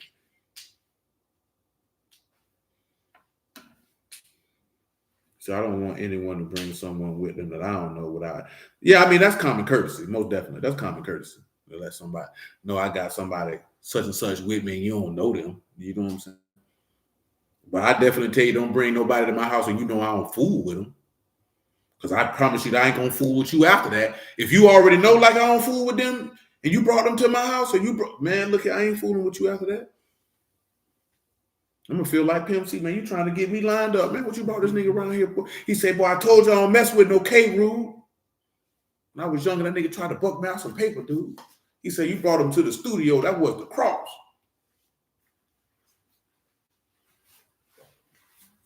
I said, "Don't bring that bald headed nigga around here." But all jokes aside, and all seriousness, man, though, if you got people you care about and you love, man, and it's been in your brain, you ain't seen them, go see them. Is it been in your brain that you ain't talked to them? Call them. Because you never know when you won't have an opportunity to do so. You know what I'm saying? I know life can get hectic. You know what I'm saying? Y'all niggas got a lot of churn and all that type of stuff, man. But don't let that type of stuff get away from you from time to time. And damn sure, please call your parents. God damn, nigga. You don't call your grandparents or nothing? I'm telling you, when they gone, you're going to wish you could call them. They ain't say you got to be on the phone with them for hours. Sometimes, man, they got to do it. Be calling nigga, be all right? You good? I just wanted to hear your voice. It ain't that hard. Hey, you got FaceTime now. You can hear a nigga voice and see their face. No. You didn't even have that back when I was young. You couldn't face. You had to go see him. But you ain't even necessarily got to leave to go see somebody's face. You could literally be sitting on the toilet taking a dump and video call a nigga, man. You on the toilet? Nigga, why you call me on the toilet? See, we say, hell no, I ain't calling nobody on the toilet. I wouldn't want you to call me on the toilet either. Like, damn. Call me back. Yeah, call me back. Why you even called me? You nasty. Go ahead. We're in verse 21. 1 Corinthians 14:21. Saying the law is written, with men of other tongues and other lips will I speak unto this people. That's Isaiah 28 he referring to, by the way. And yet for all that will they not hear me, saith the Lord. Wherefore tongues are for a sign. Tongues are for what? Are for a sign. Are for what? Are for a sign. For what? Not to them that believe. Not to them that what? Not to them that believe. But them that what? Believe not. Not God to them. But prophesying serve not for them that believe not. But those which believe. Therefore, the whole assembly be summoned together. Now that's good. Together. Now why is that? Now let's take it back to Exodus 4. Now we have to drop down some because it's going to get to the situation with Moses and the circumcision. of his offspring, and we don't want to deal with that yet because that's a whole nother story. You know what I'm saying? But what I want you to do is go down to verse 27 of Exodus 4. Now, remember what he says. He says signs. He say tongues are a sign, and signs are for those that believe not. So when you seen him in Mark say, and they come forth with signs doing what? Confirming the word. Now you're going to see Moses and Aaron coming with signs confirming the word. Because remember, look at everything he told Moses to do. If they don't believe you for this, then do this sign. Because the signs are going to confirm the word. But once you believe, then you don't need a sign. Remember when we did a deep dive based off the inspiration of the song the Sister Let got, the sign is the word? Because that's the case. The sign is really the word. But that ain't enough for people. They want the miracles because they really don't believe. See, we were talking about it today, say, I don't believe nothing I know. But when we talk about believe, it's not in the aspect of how it's taught in the church. You know, it's a ma'at, a ma, and a muna. It's the steadfastness, the fidelity, and the faithfulness. So therefore, we know that your God is steadfast and faithful and reliable in what he says. So when he says Elohim is not a man that he should lie, nor the son of a man that he should repent. But if he said it, he shall do it. That's what we mean when we say we believe, because we believe the word that he's spoken, that he will do exactly what he said he would do, based off his character of who he is. That's it. Then, of course, you know, faith is the evidence of things, hope for the things not seen, because when you're dealing with a promise, that's something that you can't see. So you have a hope and expectation of receiving what was promised to you. And that's it, because that's all what hope is. Tikvah, hope, expectation. But nevertheless, come on, man. Exodus 4:27. Saying, Yahuwah said to Aaron, go into the wilderness to meet Moses. And he went and met him in the Mount of Elohim and kissed him. Moses told Aaron all the words of Yahuwah who had sent him and all the signs which he had commanded him. Aaron spake what? Said, oh, I'm sorry. And Moses told Aaron what? Those all the words of Yahuwah who had sent him. And then he showed him all the signs which he had commanded and him. Moses and Aaron went and did what? Gathered together all the elders of the children of Yasharah. And Aaron spake what? All the words which Yahuwah had spoken unto Moses. So notice they go to word, right? And then what did you and Moses spoke and did what? And did the signs in the sight of the people. See how the signs confirming the word? And the people what? Believe. So if the people believe, guess what that means? They didn't believe. That's why he had to work the signs. Give them believe by definition. That's a man. What that mean? Support, confirm to be faithful. So guess what? That means they confirmed or supported the word and the signs that were shown unto them. You see how that works? Read verse 29 again and go on down. You say Moses and Aaron went and gathered together all the elders. Oh, 28, I'm sorry. That's my bad. And Moses told Aaron all the words of Yahuwah who had sent him. Remember, because Moses is as the God and Aaron is his prophet, or Aaron is the word. Hold on now. What does and what does John 1 tell you? The word was made flesh and dwelt among us. Now you know Aaron's name mean what? Light bearer. Same thing that Lucifer means. That's what Aaron's name means. He's a light bearer. Now you know this is the high priest. So he come to the people, and I'm only mentioning this as for his testimony wise, right? Not that Aaron is literally the word made flesh, but he says he's going to be his spokesman or the word. So when you look at the word made flesh, you know what I'm saying? That's the bar made flesh. That's the literal spokesman. God send forth the word. Matter of fact, go to John 8:42 real quick, right? Of course, you know, this is in the book of Isaiah where it's made mention of. We finna wrap this up. It's almost 11 o'clock. Yahushua said unto them, if Elohim were your Abba, you would love me. Why? For I proceeded forth and came from Elohim. He proceeded what? Proceeded forth and came from Elohim. Aaron proceeded forth and come from Moses. Now, why is this important? Because Yahuwah gave Moses the word And then he gave Aaron the word. Remember, he said, you shall speak unto him and put words in his mouth, and I will be with your mouth and with his mouth, and will teach you what you shall say and do. He shall be your spokesman unto the people. He shall be to you instead of a mouth, and you shall be to him instead of Elohim. And you shall take his rod in your hand, wherewith you shall do signs. You know what I'm saying? Now, go to Isaiah 51:4.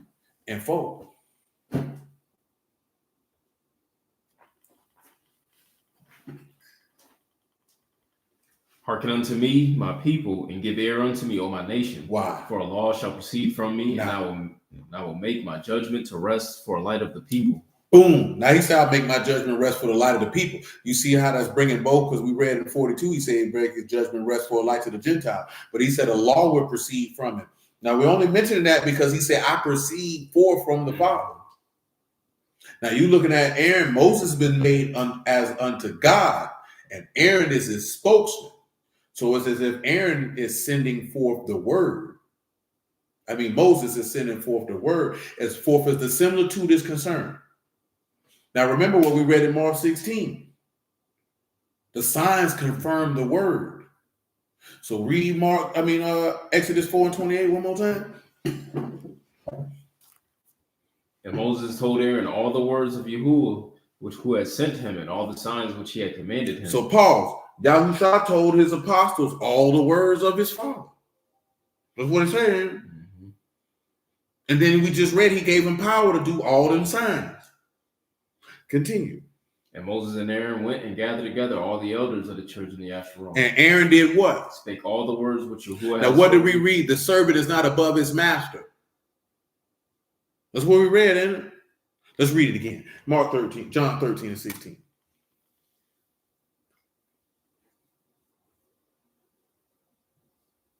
Truly, truly, I say unto you, the servant is not greater than his Lord, neither he that is sent greater than he that sent him. So ain't Moses sending Aaron? Mm-hmm. Go ahead. Keep going. If you know these things, happy are you. Blessed are you.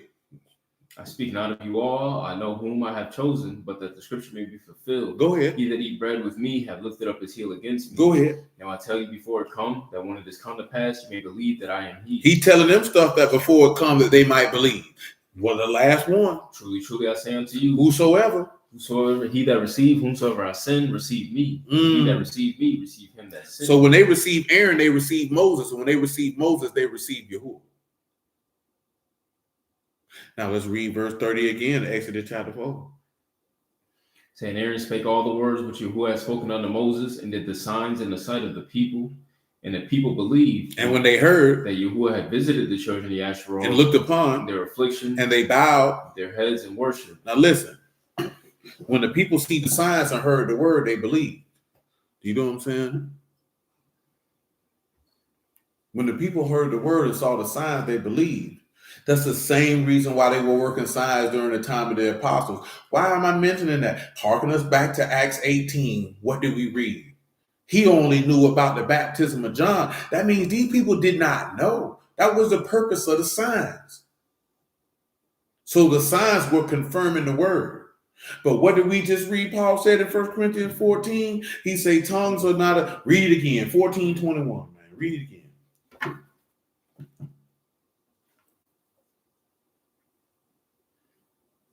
In the law it is written, with men of other tongues and other lips will I speak unto this people, and yet for all that will they not hear me, saith the Lord. Mm-hmm. Wherefore tongues are for a sign. For what? For a sign. So when these people tell you, you ain't got the spirit, you ain't speaking in tongues, boy, that's for a sign, boy. Why would I be speaking in tongues in an assembly full of believers? Why is a bunch of believers in an assembly together speaking in tongues? Don't nobody know what you're saying? Who benefiting from that? Go ahead. Say not to them that believe, but to them that believe not. So tongues are for a sign, not for them that believe, but for them that believe not. What else? But prophesying serve not for them that believe not, but for them which believe. So the same way that us preaching the gospel and testifying to Yahushua, that junk don't mean nothing to nobody who don't believe for real. It's equal to us speaking in tongues. Don't nobody know what you talking about, man? What is he talking about? They don't care. But he say prophesying is for who? For them that believe. For them that believe. But for those who believe, that same testimony that you dropping, bring them comfort and strength. Keep on going. You say, if therefore the whole assembly be come together into one place, and all speak with tongues, and there come in those that are unlearned or unbelievers, will they not say that you are mad? Mm-hmm. But if all prophesy, and there come in one that believe not, one unlearned, he is convinced of all, and he is judged of all. And thus are the secrets of his heart made manifest. And so falling down on his face, he will worship Elohim and report that Elohim is in you of a truth. How is it then, brethren, when you are come together? Everybody. One of you have a psalm, have a doctrine, have a tongue, have a revelation, an interpretation. Let all things be done unto edifying. And everything be done to the building up of the people. That's the number one objective. The people. Your brother, your sister, them children being built up in the foundation and image of Elohim. You know what I'm saying? Building the house, if you would. That's why you would told the people to tell the children of the signs and wonders he performed. Tell them about it. And he also and especially when he tell them about it because they saw it. You know what I'm saying? So they can confirm like, oh no, it's real. This is why Yahushua told Thomas, blessed are your eyes, for you have seen, but blessed are those, read it for him, ain't gonna hurt nobody. That would have, you know about that song, Kid and Play, ain't gonna hurt nobody. You know about it? Damn! That nigga don't know Kid and Play. John 20 and 29, man. 20 and 28, actually. And Thomas answered and said unto him, my Lord and my Elohim. Yahushua said unto him, Thomas, because you have seen me, you have believed. Bruised are they that have not seen and yet have believed. Now listen. And many other signs, truly. Many other what? Other signs. Truly did Yahushua. Now you got to remember, even when Yahushua rose from the dead, he showed them signs that confirmed the word. You understand? Because they didn't believe. They said, and we believe. And remember he said, oh, fools and slow of heart to believe. They didn't believe. Not like they were supposed to. Signs and wonders are for those who believe not. I don't need to be walking through here healing people and we in a room full of believers to strengthen your belief. That should be simply for the relief of the suffering. And when I say that is because Darius know what I'm talking about, Stanley know what I'm talking about. Some of y'all know what this also because y'all done heard Civic know because you done heard him say, man, why nobody don't do no signs no more? Why brothers ain't doing this? I ain't gonna lie to you. Once I hear that, this is an example of what I was talking about on the mark. Once I hear that, I know this person don't believe for real. Because somebody who believed wouldn't even say that. And I'm not saying that to be disrespectful or nothing. I'm just saying that from direct observation and knowing that word. Once I hear somebody who say they're a believer say, why ain't nobody working no signs? Why ain't nobody doing this? Why ain't nobody doing that? I know they don't believe the word. Because if you in an assembly full of believers, what somebody need to speak in tongues in here for? You know what I'm saying? So what's that supposed to do? What are they supposed to do? Okay, it's a brother here got healed. You wanted him to get healed because you wanted him to be relieved or because you wanted an opportunity to believe? Which one is it? You tell me. Because I don't never hear nobody talking about somebody having the gifts of healing for the relief of somebody. It's just because you want to see the miracle happen. Which is why he told the men, he said, man, you ain't come around here for the miracles. You came around here for the bread, nigga. You think you talking to? That's how you know the Lord was a real one, because he already knew what time it was, man. Man, go on head on with all that there, man. You ain't come around there for that. Who you think you fooling, boy? Like when you pay attention to stuff and you just take, I hate to say a religious mindset, but just the I don't know other way. I don't even know the proper adjective to put it how we look at the word. Because I don't want to say religious because that's a cop out. You know what I'm saying? But you look at it from an orthodox and doctrinal, rigid standpoint of reading, and not understanding these was people, flesh and blood people, man. You know what I'm saying? I've been in that situation like that, or seen people be like, man, go on head on, boy. You ain't come around here for that, man. Go on head on with all that. You know what I'm saying? Like straight up, that's pretty much, man, go ahead on with all that, bro. Don't do that. You did not come around here because I did this, that, there, and the third. Boy, you came around here because you ate, bro. Stop it. You know what I'm saying? That's what he told him. Don't labor for the meat that period, my G. Labor for the meat that. Then he gave him the game. See, this is also how you can see how the Lord parent too. Now he tell you about yourself, but then he give you the game right after that. What's the good of chastising somebody if you don't give them the game? If you don't give them the information of salvation where they can improve. That's what edifying mean, to build up. We were talking about that the other day when you talking about building a house and why Peter's called the rock and all that there, man. Everything is to build the house, blood. Like, what is we doing? He said, I used to believe it was tongues when I went to Geno Church. And then I realized it wasn't tongues because I never heard before being baptized or heard anyone say they heard something. Now I had been told, I think I've heard Geno say that out of his mouth. But don't quote me on that. You know what I'm saying? Saying if you don't speak in tongues, you don't got the spirit. But I seen videos of them speaking in tongues. I'm like, man, these niggas look like they having a seizure. And these niggas doing dances and they mad. You know what I'm saying? I'm like, shoot. Then of course, 1 Corinthians 12 tell you go and read that form 27, man. 1 Corinthians 12, 27. Man, everybody not gonna speak in tongues, man. Now I remember you mentioned that, Sister Regina, when I told you about the sister who was telling me that people said that. Like, everybody not gonna speak in tongues, bro. Everybody not gonna do that. But start at verse 4 first. This is 1 Corinthians 12 and 4. And this is why I'm telling you, like, he said, yeah, he said that for sure. Now, I think I have heard him say it. And if you was there, I know you heard him say it. And I ain't here to castigate that man because that's what he believes. That's his business. You know what I'm saying? But you can't see that in the word, though. What they get is they see people doing signs at a time period when people didn't believe on the Lord. So those signs had to be for a means to confirm the word. As we read in Mark 16, that's what he said. And you've seen an example from it in the law with somebody working signs with the word with it as a testimony aforetime. Go ahead, Sybil.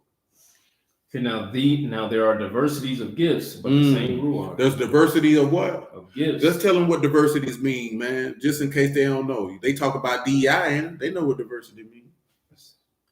Diaresis, that is a distinction, a variety, a difference, a diversity.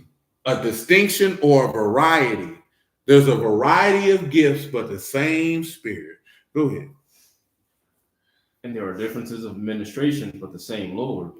Tell them what administration means. Yes. Diakonia, service, ministering. So there's a different service of ministry.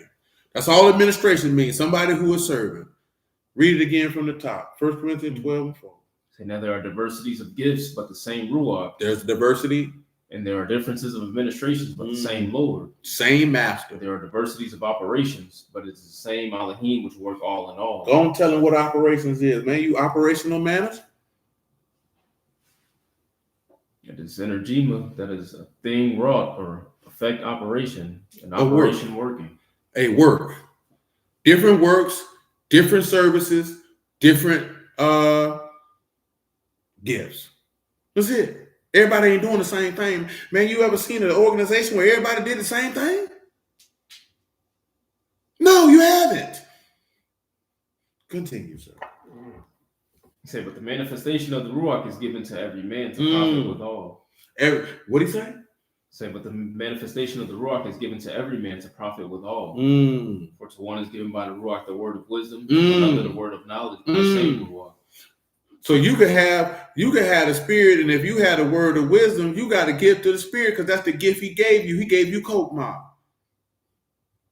What's the other one? Say some get the word of wisdom, the other get what? The word of knowledge by the same Ruach. So he might give you a little dollar. Now you got that's your gift. You got the knowledge of God. You can share that. Go ahead. And to another, faith by the same Ruach. So now he gave one Amuna so that he can take that Amuna and strengthen his brethren because he's been converted. What else? To another, the gifts of healing by the same Ruach. So this person might have the gift for healing. Does that make that person who's able to heal any the worse or the better than the brother who got the knowledge or the wisdom? No, they all working together. He just told you it's different jobs, it's different work, it's different service. Man, what are we doing? What are we talking about?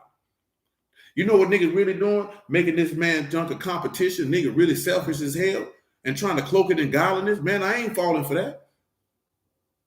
Go ahead. Say to another the working of miracles, to another prophecy, to another discerning of spirits, to another diverse kinds of tongues. My God, today. To another the interpretation of tongues. My God, today. But all these work that one and the selfsame ruach, dividing to every man severally as he will. Now let me read this here. He said that you don't believe. That's the reason you don't speak with tongues. My God, today. He said Matthew 28. These signs will follow. Coupled with the chapter you read now, that's how. And you know what the sad part was with that Matthew 28? He talking to the apostles. He ain't talking to everybody. That's the part he left out. And Matthew 28, when he said these signs will follow you, he was talking to the 11. So he wasn't talking to all of us. You know what I'm saying? Because he said we would believe. Go to John 17 and 10.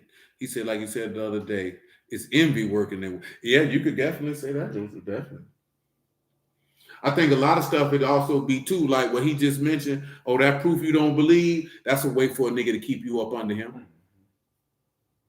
You know what I'm saying? And to invalidate you and make you doubt and this, that, and the third. So you always dependent on this person.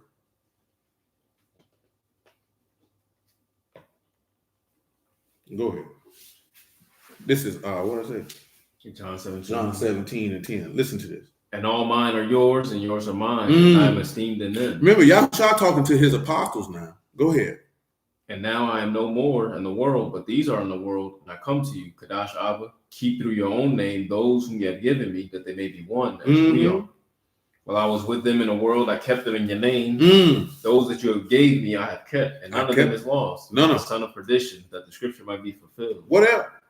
And now come I to you, in these things I speak in the world, that they might have my joy fulfilled in themselves. What else? I've given them your word. I did what? Given them your word. So remember, he talking to his apostles now. And the world hath hated them. What else? Because they are not of the world, even as I am not of the world. What else? I pray not that you should take them out of the world, but that you should keep them from the evil. And they are not of the world, even as I am not of the world. Go Sanctify ahead. them through your truth. Your word is truth. You have sent me into the world, even so have I sent them into the world. He sent them what? Into the world. Matthew 28, what he said, man, and I send these the signs. He sent them. We read it, right? He's sending them. He talking to his apostles now. So Matthew 28 and Mark 16 ain't got nothing to do with me and you. Because he didn't send us. Hold on, let me say right where you at. I'm going to read this out loud for everybody so you can understand it. Because this is imperative that you know that. He didn't send you nowhere. You got to remember who he talking to. You read right here in Mark 28 and 19. This man said, clear day. Go you therefore. See, hold on. I'm going to start at 16 so you can clearly see who he talking about. Then the 11 disciples, because remember, Judas is dead. Matthias ain't been picked yet. Now, I mentioned this here what Joseph said, like, it's like nothing worse than someone who constantly on you to prove yourself. He hate that, because that's what these people doing, trying to prove that you validated by God. You ain't got time to be doing that. Listen, I'm talking about even if an outside person do it. Listen, right? He say, man, if you preaching the word, you know, you got to try the spirits. You know, you got to test them to prove if they're God or not. There's a way to do that. Ain't nothing wrong with that. But if you think that I'm finna be constantly being your dancing monkey to prove God with me, to make you feel better, you can go all the way to hell. What I'm talking about to the lowest grave. You can dig one and jump in it. You ain't got to be dead, but you can go there. You know what I'm talking about? Because I'm not your dancing monkey. You know what I'm talking about? Because he said, how can you believe that seek honor one from another? That's what you asking me to do. I'm not doing that for you. Like the Lord said, if you won't believe me for the word, believe me for the work's sake. If what I'm saying and how I live it ain't enough, then you can go straight to the lowest hell. Because I'm not doing that with you. And you shouldn't be doing that with nobody. And you shouldn't let nobody influence you, gaslight you, manipulate you, cajole you, persuade you to be doing that for them, man. Look here, man, better be like Jacob. What he told us, my righteousness is going to speak for me. I ain't got time to be doing that with you. Not doing that with you. The Lord, that Yahushua didn't let Satan do him like that. So why you doing that for people? See, then this is Matthew 28:16, by the way. Then the 11 disciples went away into Galilee into a mountain where Yahushua had appointed them. And when they saw him, they worshiped him, but some doubted. Yahushua came and spake unto them, saying, all power is given unto me in heaven and in earth. Go therefore and teach all nations. So guess who he talking to, Civic, when he say go teach all nations? The 11. Baptizing him in the name of the Father, the Son, and of the Ruach HaKodesh. So he talking to the 11. Teaching them to observe all things whatsoever I command you, and lo, I'm with you always, even unto the end of the world. Now, this is important about what we're finna get to read in John 17. Now I'm going to read Mark 16 again so you can see who he talking to.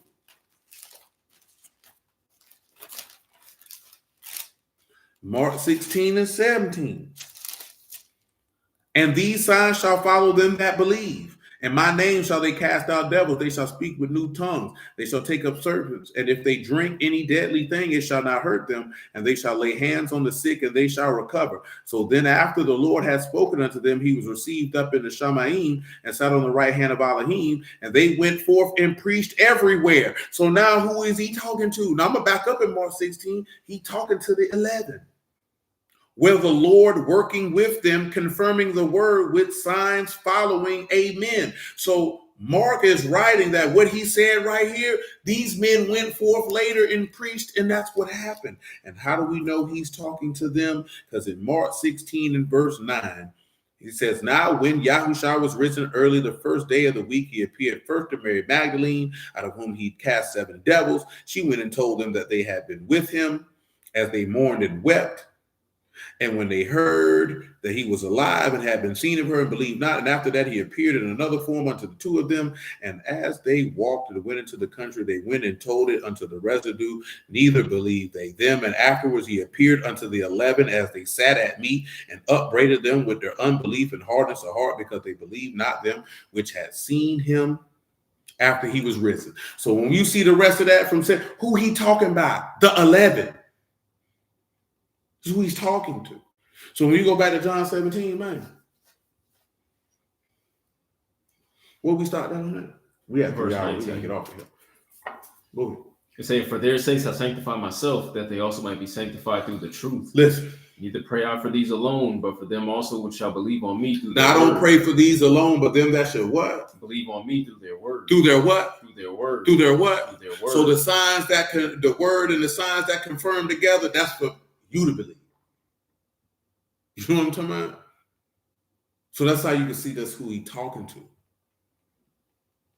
So yeah, when they hit you with, oh, so you don't believe, that's why you're not talking in tongues. You know what I'm telling them? I'm not an apostle, sir. I wasn't part of the 11. I didn't get that commission. Now go back to 1 Corinthians 12 and 27. Now people may not want to hear that, but hey, what you gonna do? That ain't none of my business. So now you are the body of a Mashiach, and members in particular. And Elohim has said some in the assembly, first apostles, secondarily prophets, thirdly teachers, and after that miracles, then gifts of helping. Now notice what we sit back and look at. Miracles is 4th on the list. Go back and see who first on the list. Got apostles. So that means those who have the testimony of Yahushua, they first on the list. Then prophets. And then who prophesy the name of Yahuwah, they second on the list. Teachers. And then those who have the ability to minister the word or scribes are third on the list. After that, miracles. And you know why miracles 4th? Because the first 3 tend to those that believe. So of course they're going to be of more importance than someone that has the ability to do something for those who don't believe. Because that's what signs are for. You've seen it in the law. You've seen it in this epistle letter. You've seen it in the gospels. That's what signs are for those that believe not. Not for those that believe.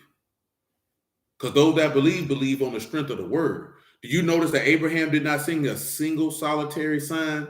He believed strictly off a word. He ain't see no sign. He ain't see no sign. Ain't no sign in Genesis 12. He said, get up from amongst your kindred and go to the place that I tell you to go. Straight off a word. And you know why? They don't need to show no sign to somebody you already know got a heart to believe. But some people need a sign. But that's why I say a wicked and adulterous generation seek after one. And nigga, you ain't getting one. Better go look at a stop sign. You know what I'm talking about? That's the only sign you get. Come on with it, man, so we get off here. He said, after that, miracles and gifts of healings, helps, governments, diversity of tongues. Tongues at the end, man. You see that? Tongues at the end, my G. That's the out of everything listed, he listed tongues last.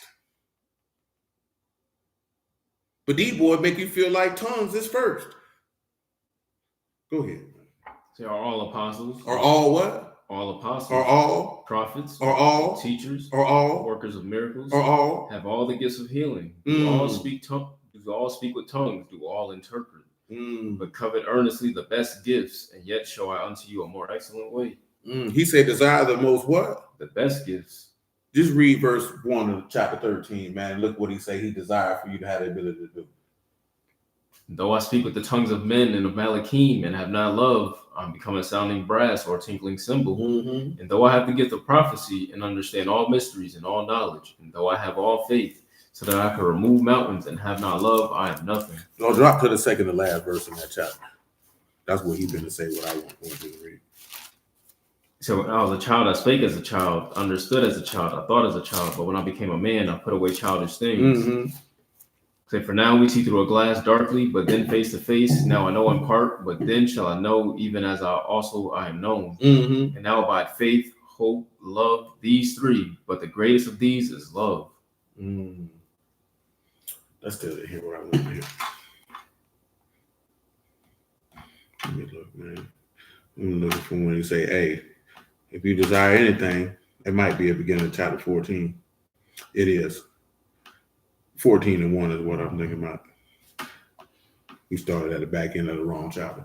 1 Corinthians 14 and 1. Say, follow after love and desire spiritual gifts, but rather that you may prophesy. That you may what? Prophesy. And why? From what we read in 1 Corinthians 14 earlier, because prophesying is for those that believe. And that's more beneficial to them. Because now you're seeking to be of service to the people. So the people be built up. That the people be conformed to the image of the Son of Elohim. That they be born of the word. That they can stop sinning. That they can produce godly character. That they can receive the Ruach HaKodesh and the everlasting life. So they can be just like what we read in Jeremiah 17 and 7. Blessed is the man who trusts in you, whose hope you who he is. He be like a tree that's planted by the rivers. What do you say? They won't feel no heat and drought. And won't be anxious for nothing. But you're not prophesying, Marah. That's not what you're doing, sir. So yeah, don't compare yourself. Because that's not what you're doing, Marah. Yeah, what you doing, I don't know what you're doing, because what you doing ain't building nobody up. You know what I'm saying? You thinking you around here talking about Donald Trump David and Elijah gonna come back. Elijah gonna raise David from the dead and step to Donald Trump, and you think that's building people up? It's not. That don't build no faith in God, bro. We talking about two different things, man. You know what I'm saying? So the type of time we on, you don't even believe in that. So to be 100% honest with you, I wouldn't cast them pearls to you in the first place. They're too valuable. You feel me? You know what I'm saying? I wouldn't even do that anyway. Hell, I ain't gonna lie to you. You just in here because we simulcasting service. How does that not build up faith in God? Because none of that leads to anybody having the knowledge, wisdom, and understanding of who he is. When you talking about Elijah gonna come back and raise David from the dead and start to Donald Trump, because Donald Trump gonna be the king of the world, man, that don't build up no faith in God at all. At all. It don't. It don't. And the fact that you still pressed on that shows the fact that you don't understand. You just don't. You just don't get it. You just don't. And that's unfortunate for you. You know what I'm saying? But nevertheless, hallelujah for Yahushua word. I appreciate y'all time this evening. And I bless y'all at the house of Elohim in the name of Yahushua. You know what I'm saying? Y'all willing, we'll be back on tomorrow. We'll hit the other part, the last little bit of Exodus 4, where it deal with Jethro, Moses, Zipporah, and the circumcision of his son, and then swing back to peace, Joseph, man. You know what I'm saying? And swing back, amen, man. And swing back to what you call it? Genesis chapter 6. You know what I'm saying? Work in and out. But I just wanted y'all to see how that worked. You who broke me. because we started Exodus 4 last week, and I forgot to do it Wednesday. Amen, Margaret, man. Love you too, bro. Hold it down. Amen, Sister Regina Sloan. So check it, right? So that's why we just did that now, because I know we done did that in the past. Exodus 4 show you the framework of what an apostle is. And and we didn't talk about that part on the end. Read Psalms 131, bro. The signs, because you got to understand what signs are for. For those of y'all don't know, though, that's the dude I told you that be talking about David going to resurrect from the dead and step to Donald Trump. In his mind, he think that's prophesying and that's going to build up. But that's cool. You know what I'm saying? Because I know him, so I wasn't going to do all that. I just going because that's what he does. He just goes from spot to spot trying to say, hey, David's a Levite. He think that's building faith in God. I don't think he really knows what that looks like. Because to build the foundation in the God, you have to deal with the promises and who he is and what he's coming to do and what that work of reconciliation and redemption looks like. You know what I'm saying? I don't think a lot of people realize that.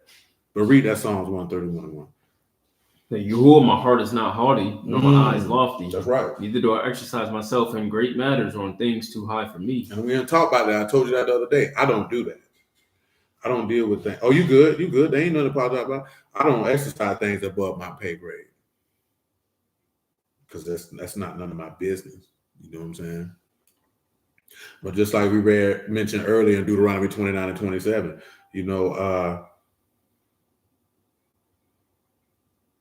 the secret things belong to Yahuwah, but we have all this law. Like what he revealed, that's what you need to get where he wants you to be at. It's the same thing with your parents. Your parents don't tell you everything. And you ain't entitled to know everything. Stay in a child's place. You know what I'm saying? But that's another conversation. You know what I'm saying? But bro don't really have the idea of what it is is your information building up the people, or are you just thinking that you shedding information? And like I told you before, a lot of dudes who be online or whatever the case may be, they don't really have people who they're serving who they have to be accountable to and for. You understand? See, when you can just get on YouTube and just make a video, or like I see people like, okay, you on here stream, but there's people here like there's an assembly here in real life. You know what I'm saying? You just able to tap in and view, but we here together in real life. So some people get on Facebook and do it, or get on Instagram, get on TikTok, get on Clubhouse, and they say, I'm teaching. But the reality is you not teaching if you're not teaching anyone. Sharing your doctrinal perspectives is not you teaching. Because if you're not teaching someone for their edification to salvation, that means you're accountable for their soul. You're not teaching anyone. You're just on here talking. And I don't think we know the difference between that. Because we got a lot of men who say they teaching, but yet they don't have anyone who they're serving.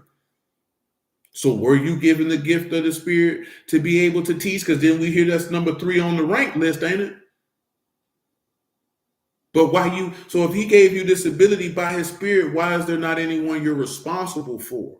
The reason why I say that is because that's why people be focused on, I'm going to cut you, I'm going to do this here, because the way that they're administering to the word, there's no one who you're responsible for. So when you're not responsible for anybody, you're not going through the text to actually see the word so you can administer it so that you can build people up. That's why when he heard, so prophecy, and that's why he said that, because he's saying, I'm a prophet, I'm prophesying, but nothing you're saying is building the people up. Because that's what it means to edify, is to build up. And Paul said he was a wise master builder, and Yahushua's trade was a carpenter. So when we said, and we talked about that when we was in 1 Kings chapter 4, when you talk about building the house, there are certain things you do with those lively stones to set them upon the chief cornerstone, and then upon the foundation, which is Cephas, to build this house. Because anybody who's ministering the word, your job is to help build the house, which is his body. Fighting and arguing with niggas about stuff all day, that's not building the house. What he was just talking about, he literally just put on here. It shows the words of Isaiah 19 and Daniel 8 and 23. They're true and they're not yet fulfilled. Who can tell you tomorrow but God? How does that not build faith in God? You thinking you telling me that Donald Trump is going to have to see a resurrected David? If that's building faith in God, I know you don't know God. Because that's not what he did. You know what I'm saying? At any time. To come with some prophecies about, nah, man, to build faith, you have to know who Yahuwah is. You have to know what he's about. You have to know what his promises are, what his rewards are, what his standard is. If you don't know Yahuwah Elohim, merciful, gracious, long-suffering, abundant in goodness and truth, for showing mercy unto thousands, forgiving sin, iniquity, and transgression, man, look here, man, David stepping to Donald Trump ain't going to do nothing for you. If you don't know he the faithful Elohim who pitieth his people because he know his servants are but dust, and as a father pitieth his child, he pity those who fear him, man, you ain't going, no, blood. That's not how that works. And I ain't saying that to besmirch Marah, because Marah is out there. Listen, let's let that be known. This ain't nothing I ain't never told him. You know what I'm talking about? But he don't, I ain't gonna say he don't mean no harm, because he could be a Masonic robberizer, but that's another conversation. But if we just take that on the surface, he don't really mean no harm. In his mind, he think he doing the right thing. You know what I'm saying? But when you know the word, you knowing that what you doing don't really benefit nobody. Now, it's cool if you like to hear people have their biblical sparring matches. You know what I'm saying? I ain't mad at you, but I just want you to have the proper perspective. Because what I just said, I've told several men before. They go like, oh, this is what I teach. I said, who teach who? You don't teach nobody. You don't teach nobody. You got people in your own house that don't listen to you. You got to understand something, man. When you say you teach it, that means you instruct people on a consistent basis. Not sharing your thoughts and opinions and doctrines. That's not teaching nobody. And if nobody in real life looks to you, because some people just want to do things internet-wise. That's your business. Me personally, I wouldn't look to nobody who only has followers on the internet and none in real life. So you mean to tell me don't nobody listen to you, blood? Nobody in your city, nobody who can come smell your cologne want no word from you. That's questionable to me. I ain't saying he wicked. I ain't saying, you know what I'm saying? I'm just saying that's questionable to me. Because when I see in the text, I don't see him drawing people to your internet channel. I see people being drawn to an individual who he sent forth. They're going to receive who he sent. The internet allows you, obviously, to touch people who are not in your physical proximity. You know what I'm saying? So that's a blessing in and of itself, because that allowed people to maybe catch a word that they wouldn't have heard 40 years ago. Hell, 30 years ago. You know what I'm saying? So we got to give thanks for that technological advancement that obviously Yahuwah can use to his benefit to minister and edify his people. But that does not negate the fact that there still should be some type of physical interaction if you work for it and you sent by him. Because if Wi-Fi went away tomorrow, you mean to tell me you ain't got nobody who looking for no word from you, bud? Or you gonna go back to be the lying nigga you were before? You keep your body clean, huh? You got a lot of Jabot jeans, huh? You part the Dolphins, huh? You don't really mess with them niggas, huh? You come up with them niggas, huh? But yeah, man, you know what it is, man. I appreciate y'all, man. I love y'all, man. We out here, man. It's 11:30. You know what I'm talking about? Y'all willing till tomorrow, man. Yahuwah Baruch. You know, stay steadfast in the faith, man. Hold fast to the promises to the end, man. And yeah, till the next time. See, Marah thought he was finna get a sparring match. As I say, I be